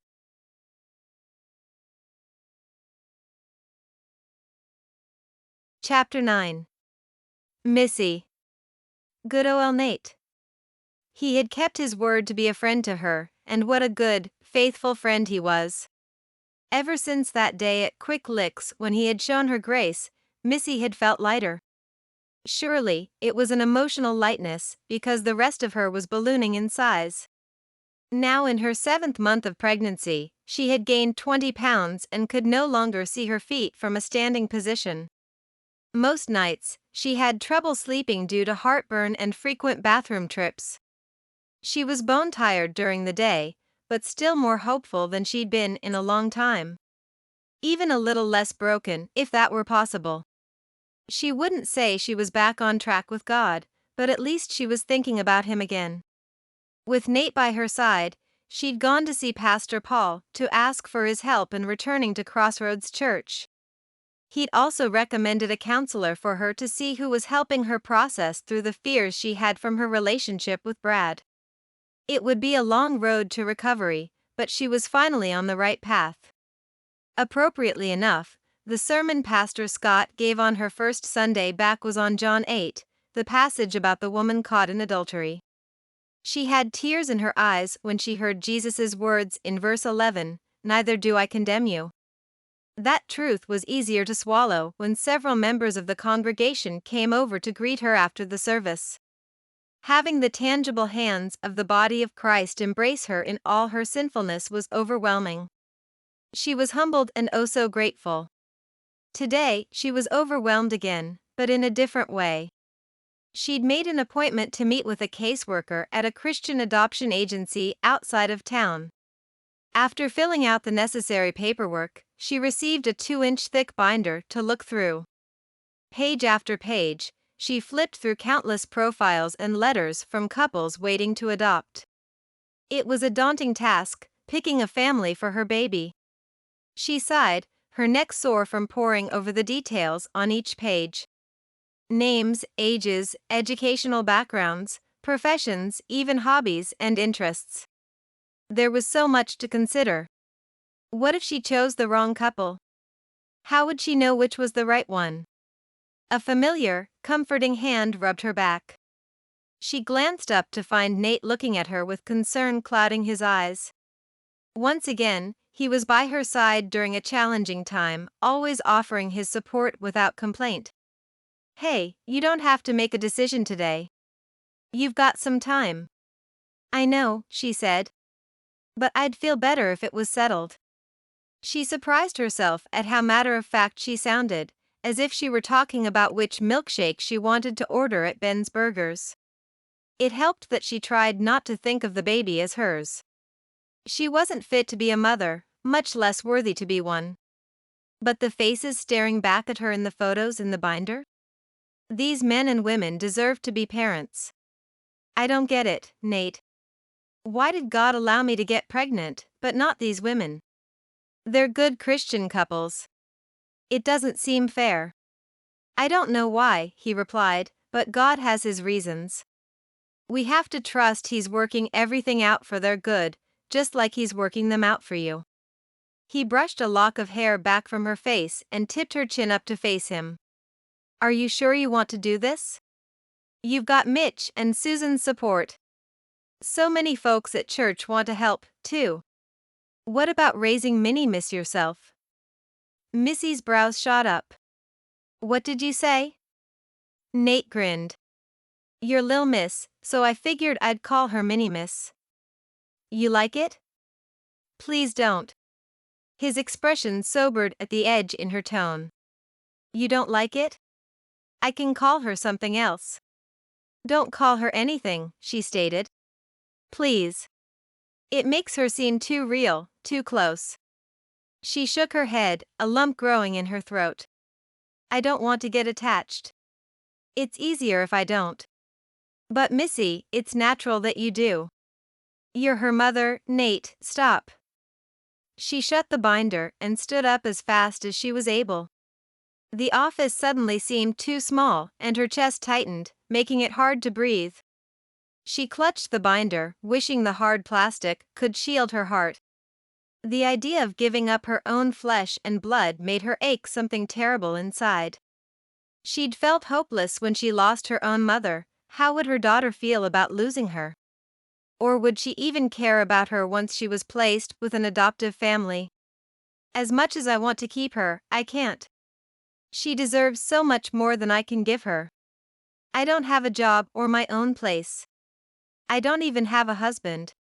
The last word she whispered, head hung low. Hey, it's okay. Nate came to her side. He took the binder from her and set it down. Drawing her close, he rested his chin on her head and held her. You're not alone in this, Missy. The Lord is with you. Isn't there a verse in the Old Testament about him being a father to the fatherless? He will be Minnie, the baby's father. He'll take care of you both, better than any man can. Missy found so much comfort in Nate's words and especially in his touch. Being back in his arms felt like coming home. She dared to relax and let herself settle into his embrace.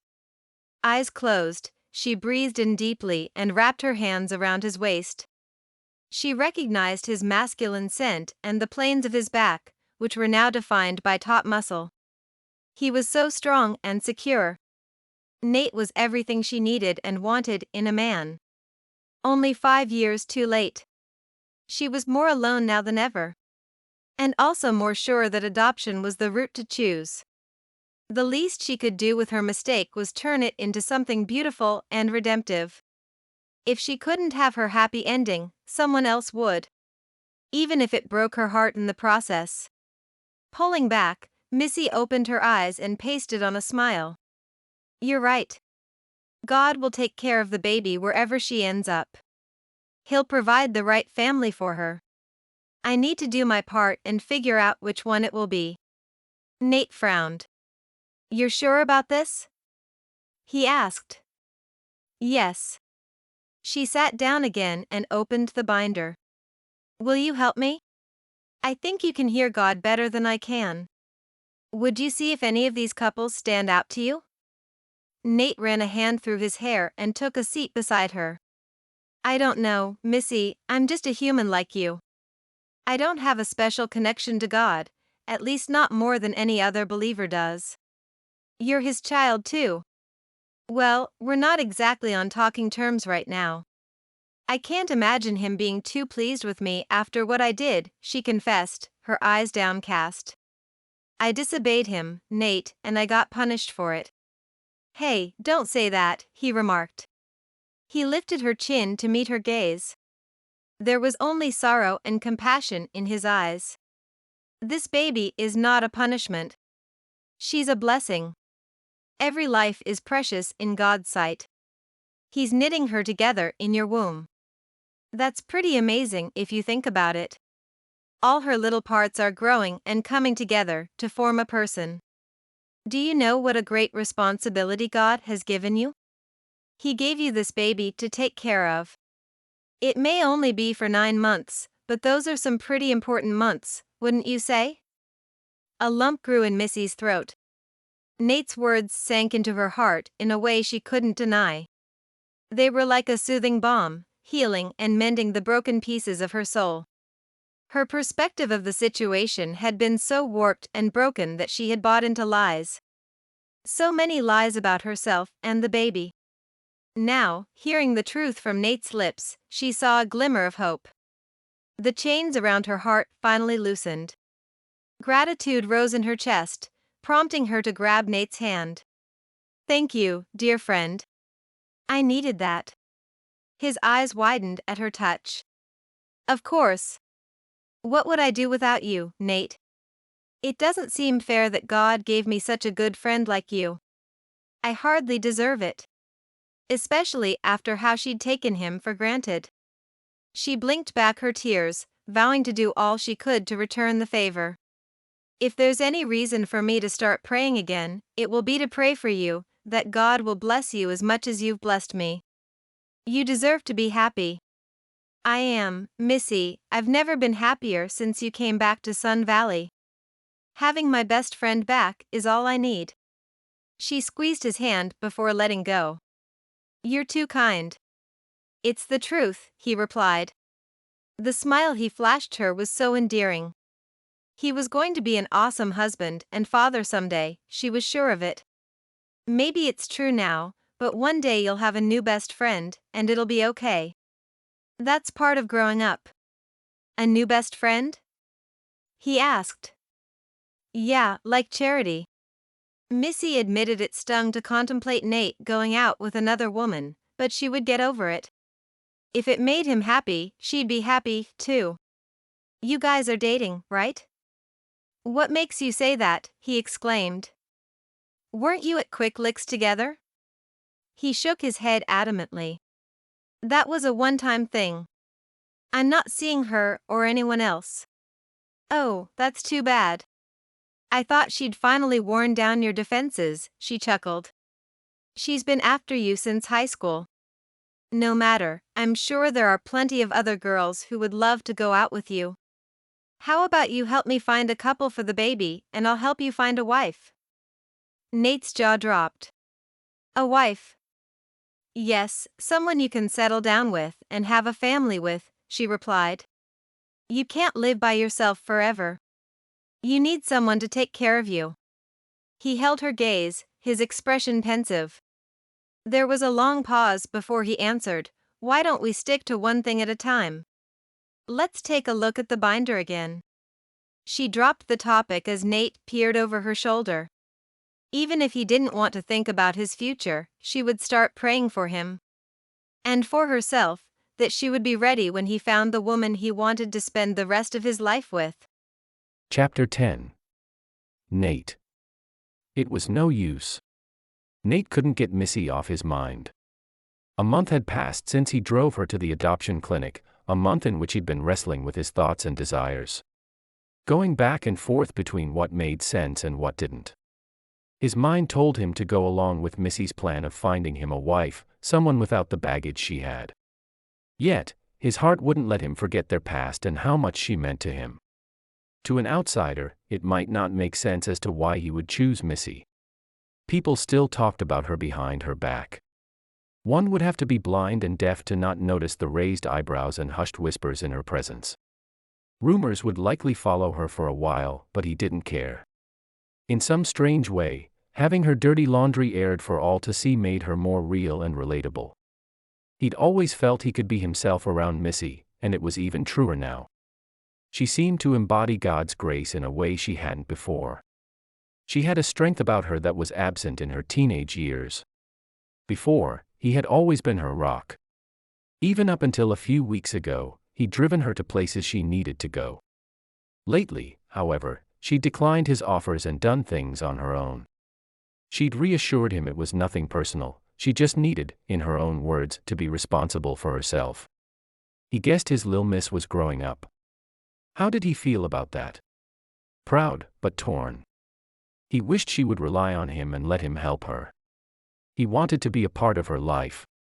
To be honest, he longed to be there for her every day, and not just for her, but for Miss, too.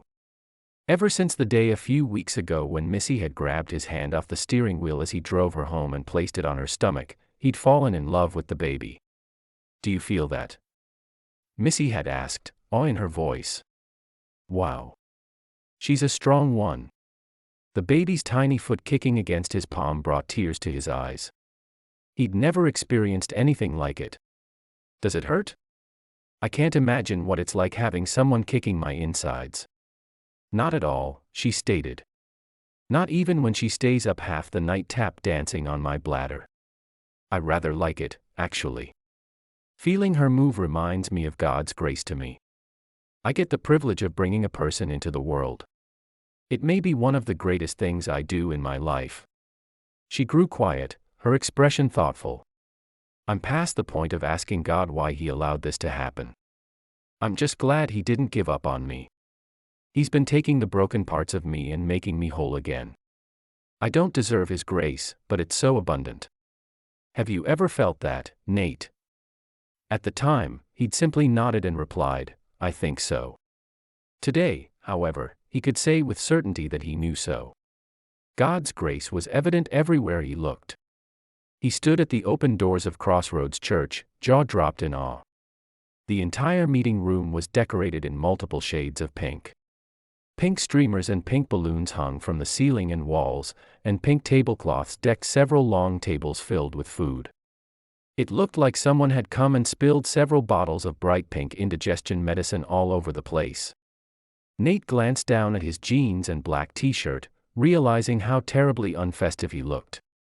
He wondered if he should wrap himself with some pink ribbon to fit in better.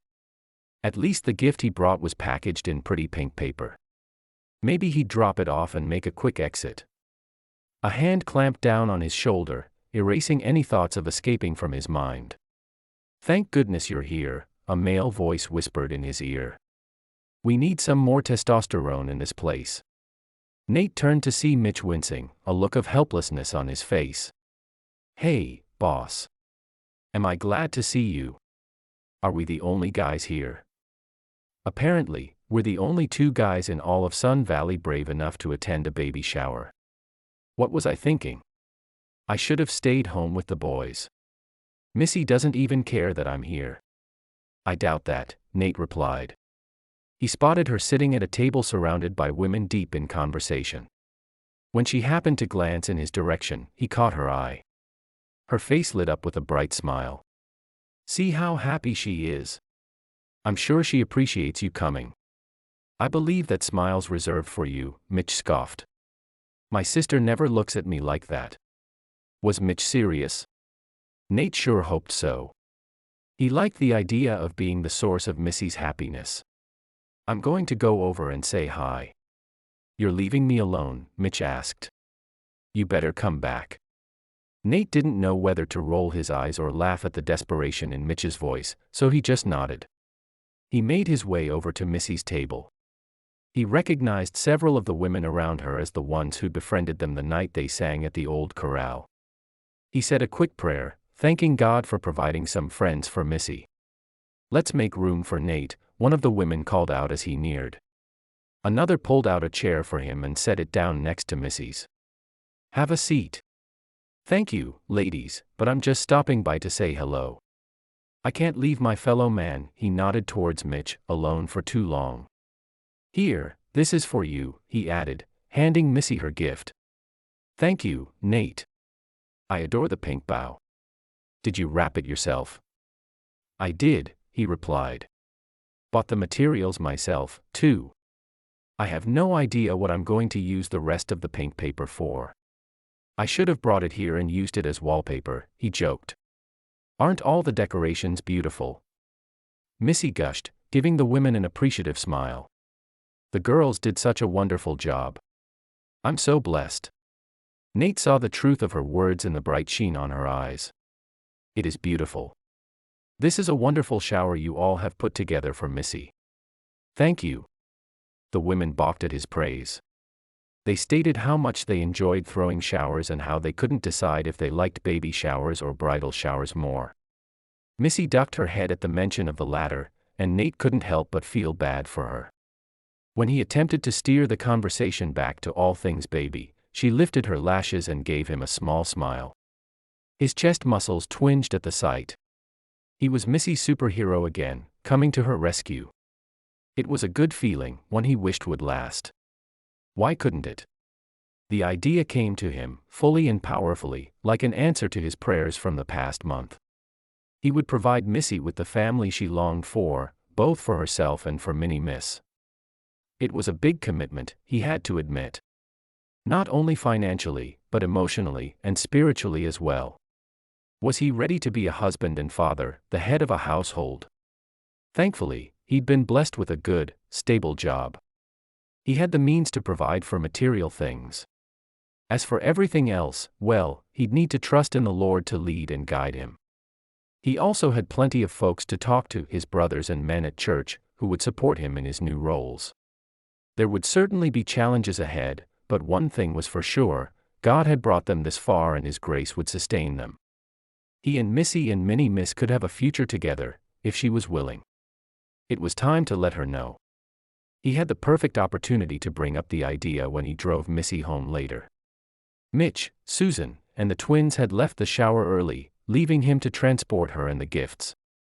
When they pulled up to her house, Nate stopped her before she exited the vehicle. With his hand wrapped around hers, he confessed, "There's something I want to talk to you about."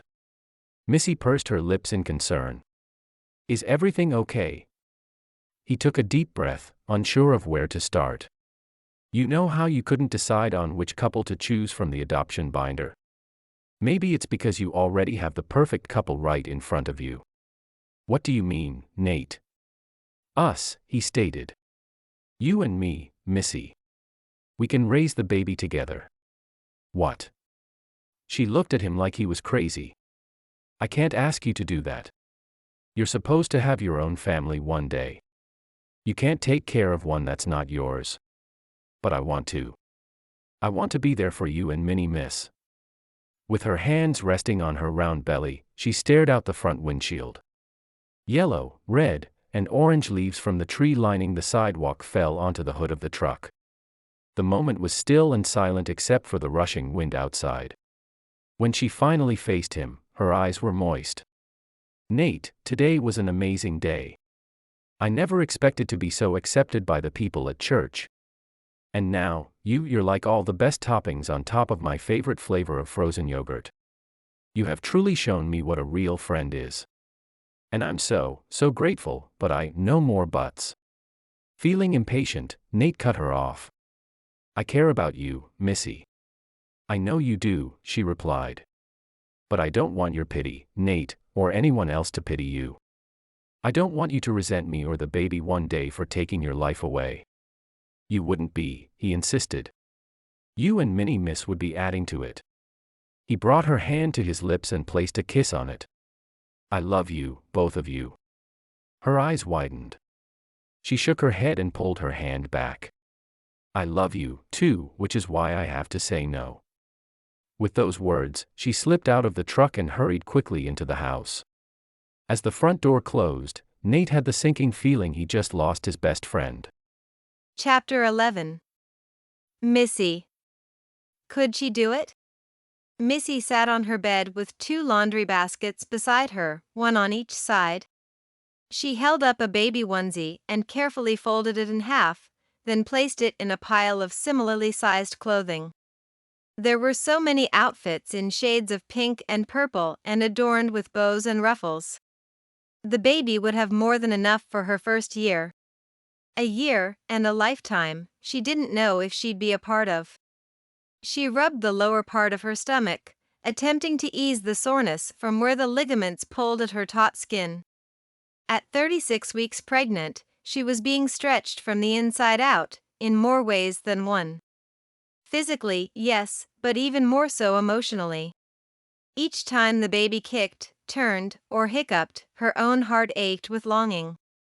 A longing to be a mother. In a perfect world, she would raise her daughter by herself, and the two of them would live happily ever after. Even without a husband, she knew there were folks who would support her. She'd been showered, now she understood the reason why they called them baby showers, with so many gifts by the members of Crossroads Church. Clothing, diapers, blankets, even offers to babysit, she truly lacked nothing materially. However, if there was one thing she was sure of, it was that nothing was perfect on this side of heaven. If she had made better choices, if she had followed the Lord and not listened to her own foolish heart, she wouldn't be in this mess. But she also wouldn't have been pushed to grow up. She wouldn't have seen how gracious and supportive people could be. Most of all, she wouldn't have understood how much Nate loved her. Dear, sweet Nate. He was the closest thing to perfection that she'd known in this world. His heart was so true, loyal, and steadfast. She was still shocked that he had offered to raise the baby together. It wasn't even his child. The only other man great enough to do this was Joseph, Jesus' earthly father. But she was no Mary. She didn't deserve such kindness. If she chose to keep the baby, she'd do it on her own. If she didn't, she'd need to choose an adoptive family soon. Time was running out. Ouch! Missy felt a strong kick to her belly, then a sudden trickle of fluid hit her underwear.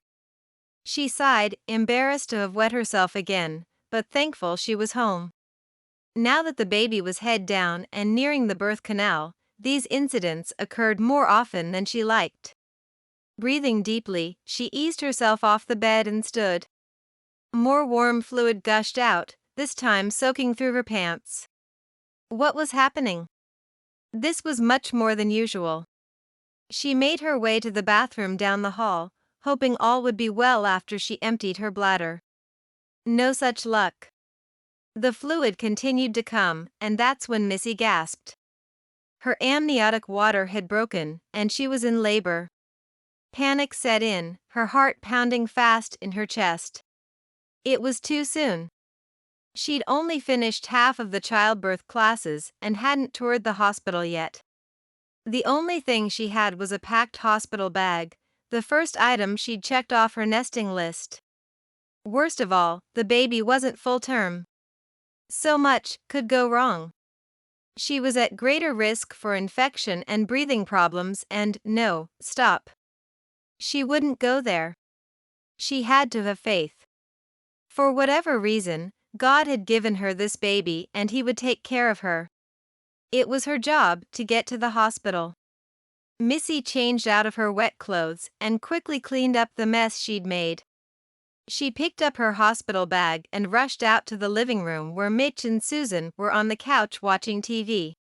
One look at her face and Mitch was on his feet. "Are you okay, sis?" "My water broke," Susan yelped, immediately covering her mouth with her hands. She glanced down the hall to where the boys were in their room sleeping and lowered her voice. "Goodness gracious, the baby's coming. Quick, Mitch, get her to the hospital. I'll call and tell them you're on your way." 12 hours later, Missy found herself praying like she'd never prayed before. After waiting for her labor to progress with no avail, the doctor had decided to induce her. The Pitocin worked like a charm. The mild cramps she'd been having for an hour were now full-blown contractions. Each time one came, the pressure increased in her hips and pelvis, and her stomach hardened like steel. She felt like she was being squeezed from the inside out. The pain was so intense, she could only curl up in a fetal position on the delivery bed and pray for it to end. After another contraction had passed, she opened her eyes and spotted her brother at her side. His face was pale, and worry lines etched his forehead. "Is it over?" he asked. Missy nodded, not trusting herself to talk. She feared if she opened her mouth, she'd start crying. Oh, how she wished her mother were here. She appreciated Mitch staying by her side, but what she really needed was for someone to hold her and tell her everything would be okay. "They're coming he checked his watch, 3 minutes now." 3 minutes? How was that possible? It seemed like there was hardly a pause between contractions and certainly not enough time for her to rest. Her eyelids were so heavy, but as soon as she closed them, her body tensed up in pain. So much pain. Her eyes welled up with tears at the thought of enduring more. I can't do this, she confessed, her voice barely a whisper. I'm so tired. Mitch's brows shot up. He ran his hands through his hair and stood up. Let me get the nurse to give you something for the pain. You hang in there, sis. Soon after he left the room, another contraction seized her body. She reached for the bed railing and squeezed her eyes shut. With what little strength she had left, she held onto the cold metal and braced herself. The pain plowed through her, hard and strong. When she thought she could take no more, it subsided. Not a minute later, however, her stomach muscles contracted again. She doubled over. That's when her tears began to fall, mixing with the sweat dripping down the sides of her face. Hopeless and helpless, she sobbed. Her cries echoed in the sterile room and drowned out the sound of the door opening and closing. She didn't notice someone had entered until she felt a hand brush back the damp hair stuck to her forehead. She opened her eyes, blinking several times. Joy and relief flooded her heart as a familiar face came into view. Nate? Susan called me, he answered. She said you could use another support person, someone more useful than your brother, her words, not mine. I hope it's okay that I came. No matter what's happened or will happen, I still am and always will be your friend. As worn out as she was, she had to smile. I know. Thank you for coming. I ran into Mitch in the hall and told him to take a nap. He said the doctor will be here real soon to give you something for the pain. He took a seat beside the bed, giving her his undivided attention. If there's anything you need, you just tell me. She nodded, unable to get any words out as chills overcame her body. Her body tensed as another contraction hit her. This time, a wave of nausea accompanied it. Low whimpers reached her ears, and it took her a second to realize the sound was coming from her lips. This was the worst one yet. Take my hand, Nate offered. Squeeze it as hard as you want. Give me some of the pain. Eyes closed, Missy found his hand and clutched it with both of hers. She focused on the strength his large palm and fingers offered. In an instant, she was no longer afraid. Nate was here, and that meant everything would be all right. Remember to breathe, Nate instructed her in a calm tone. In through your nose and out through your mouth. You can do it, Missy. Just make it through this one. His words reminded her of the techniques she'd learned in childbirth class. Focus your attention. Keep breathing shallow and light. Relax mouth and shoulders. She complied and rode out the last waves of pain with a little more confidence. When the contraction ended, she took a deep, relaxing breath. She opened her eyes to find Nate's face a mere few inches from hers. The awe lighting up his eyes made her swallow hard. The door suddenly swung open and a middle-aged woman in a white coat strode in, a clipboard in her hands. Hi there, I'm Dr. Foster. I heard you want some pain medication. Let me check your progress first and then we can go over your options. She donned gloves, then sat down on a stool at the foot of the bed and proceeded to lift up Missy's hospital gown. Nate turned to face the wall to give her some privacy. The doctor completed her exam, then popped her head out into the hall and called for a nurse to join her. So, the bad news is that it's too late for me to give you anything, but the good news is that you can start pushing with the next contraction. Nate spun around on his heels. She can what? He exclaimed. Missy was as lost as Nate. She didn't understand what the doctor was saying. I can't get an epidural? There wouldn't be enough time for it to take effect, she said. The doctor pressed a button on the bed's remote control. You're 10 centimeters dilated and the baby's head is crowning. It's time to deliver your baby. But, I'm not ready, she stammered, propping herself up on her elbows as the head of the bed elevated her to a sitting position. I haven't decided what to do. Nate was immediately at her side, his hand wrapped around hers. Don't worry, Lil Miss. You just focus on getting Mini Miss out. We'll deal with everything else after. His face blurred as another contraction began surging through her. The doctor returned to her seat. Start pushing. This was it. Something big was about to happen. A burning and stretching sensation overtook her pelvis, followed by a heavy pressure. Push now. Keep going. Keep pushing. Missy pushed harder than she thought was possible until the pain gradually subsided. Take a deep breath and rest. We'll try again with the next one. And try, she did. Over and over and over again for the next hour. She pushed until every muscle in her body ached and begged for relief. I can't push anymore. The baby's almost out, the doctor reassured her. Just one more push. Missy broke down in tears.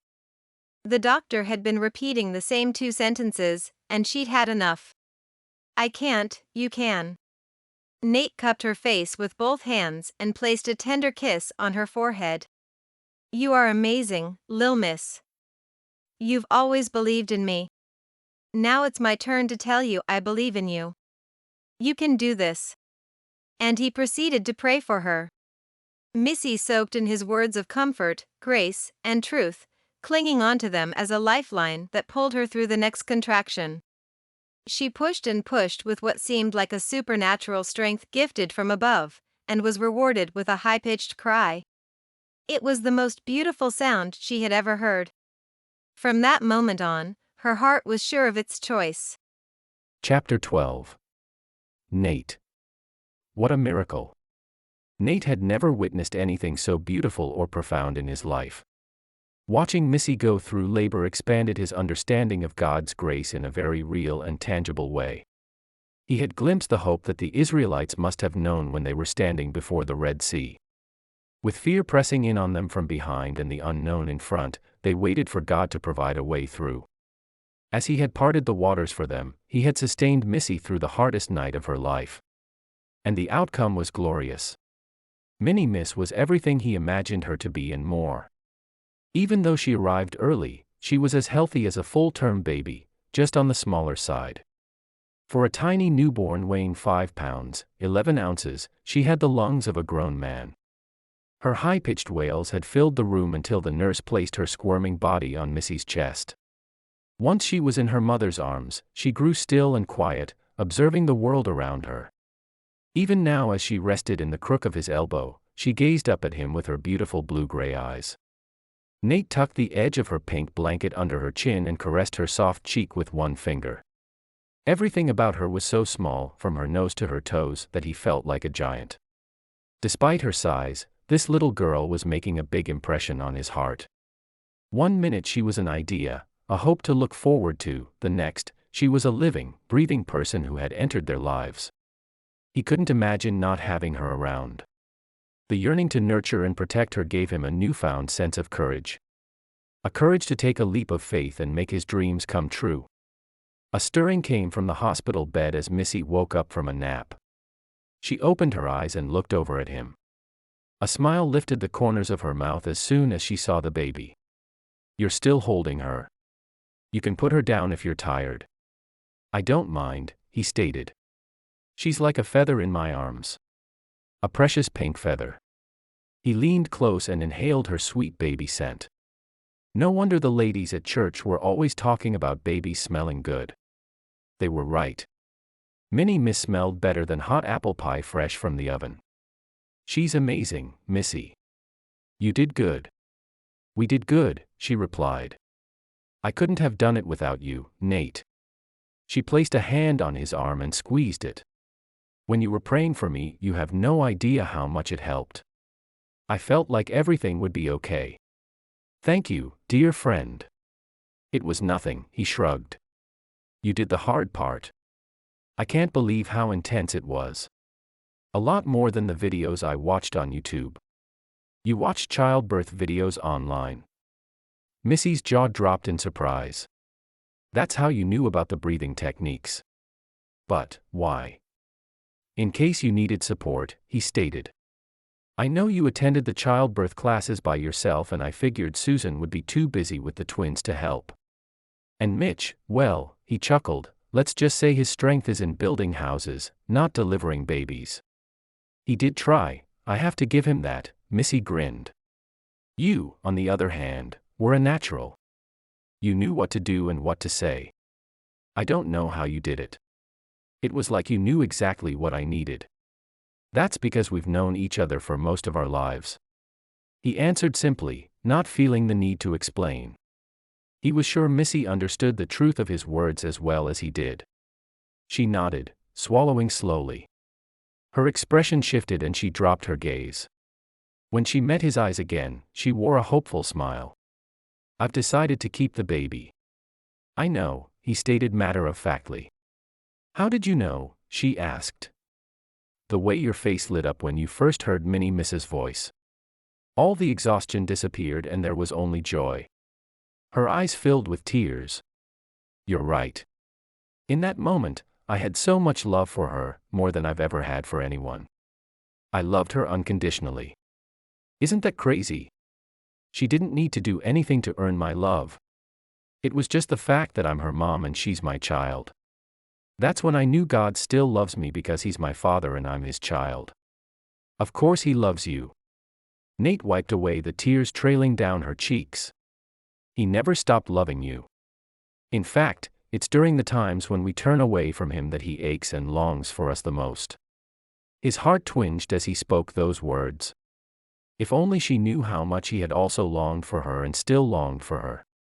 I understand now how it's possible. She sniffled, relief lighting up her whole face. When I look back on those years I was away from Sun Valley, I know God was holding me together and calling me home. I was a broken mess, but he wanted me.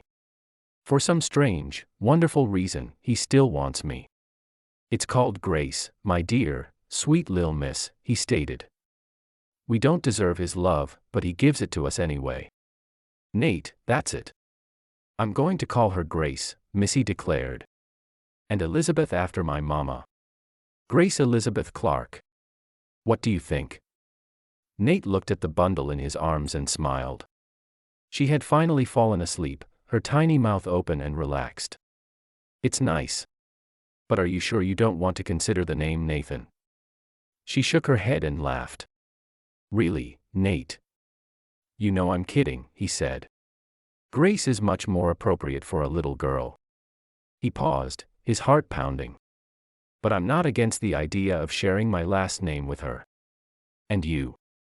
He hadn't planned on bringing up this topic now, but it seemed like the opportunity had presented itself.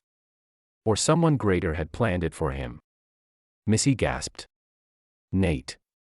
Before you say anything, hear me out. He placed Grace in Missy's arms, then cleared his throat.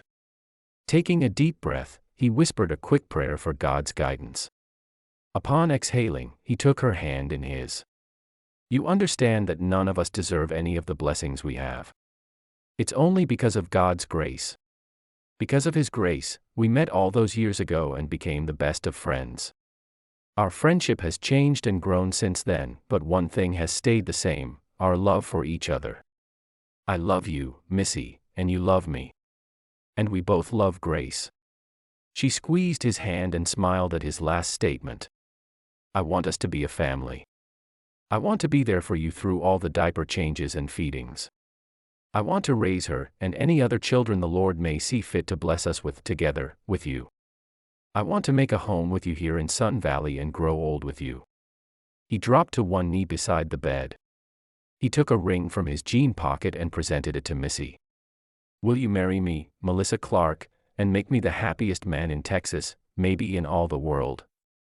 Oh, Nate. Her lower lip quivering, she nodded. Yes. You will. When she continued to nod, Nate jumped to his feet and pumped his fist into the air. You will. I will, she assured him. I will gladly take you to be mine. You are the only man for me. I knew it as soon as you started praying for me when I was in labor. I thought if you didn't ask me to marry you, I might have to ask you. Thank you for saving me the trouble. Thank you for saying yes, Missy. He held her palm to his lips and placed a gentle kiss there. He then slipped the engagement ring, a simple silver band with a round diamond, onto her finger. Seeing it on her hand confirmed that God had answered another prayer. It still fits. Still? She asked. What do you mean? I bought the band when you left for college, he explained. I've been holding onto it since, waiting until I had enough money to buy the stone. I'll admit, a couple of times I wanted to give up, but every time I prayed for you, something in my heart told me you'd be back one day. I'm so glad I waited. You truly did wait for me, she smiled. Oh, Nate, you are the most beautiful man I know, inside and out. You're God's grace to me. And now with Miss here, I'm surrounded by grace, so much grace. I have everything I need. The joy on her face was evident. Despite the dark circles under her eyes, she looked energized. She quirked a brow, however, then frowned. Except for one thing. What's that? He asked. A kiss. I've been waiting so long to kiss you, Nate. The delight on Missy's face warmed his entire body. He'd never been happier to hear this request.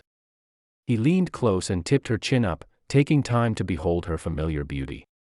Missy, the girl he fell in love with, the young woman he waited for, and now the new mother who would soon become his wife. I will gladly kiss you for the rest of our lives. And kiss her, he did. Placing his mouth on hers, he drank in the emotions she poured out. It was a mixture of sweet pleasure and salty tears, tears of joy at how far they had come. The Lord had certainly worked out everything together for their good.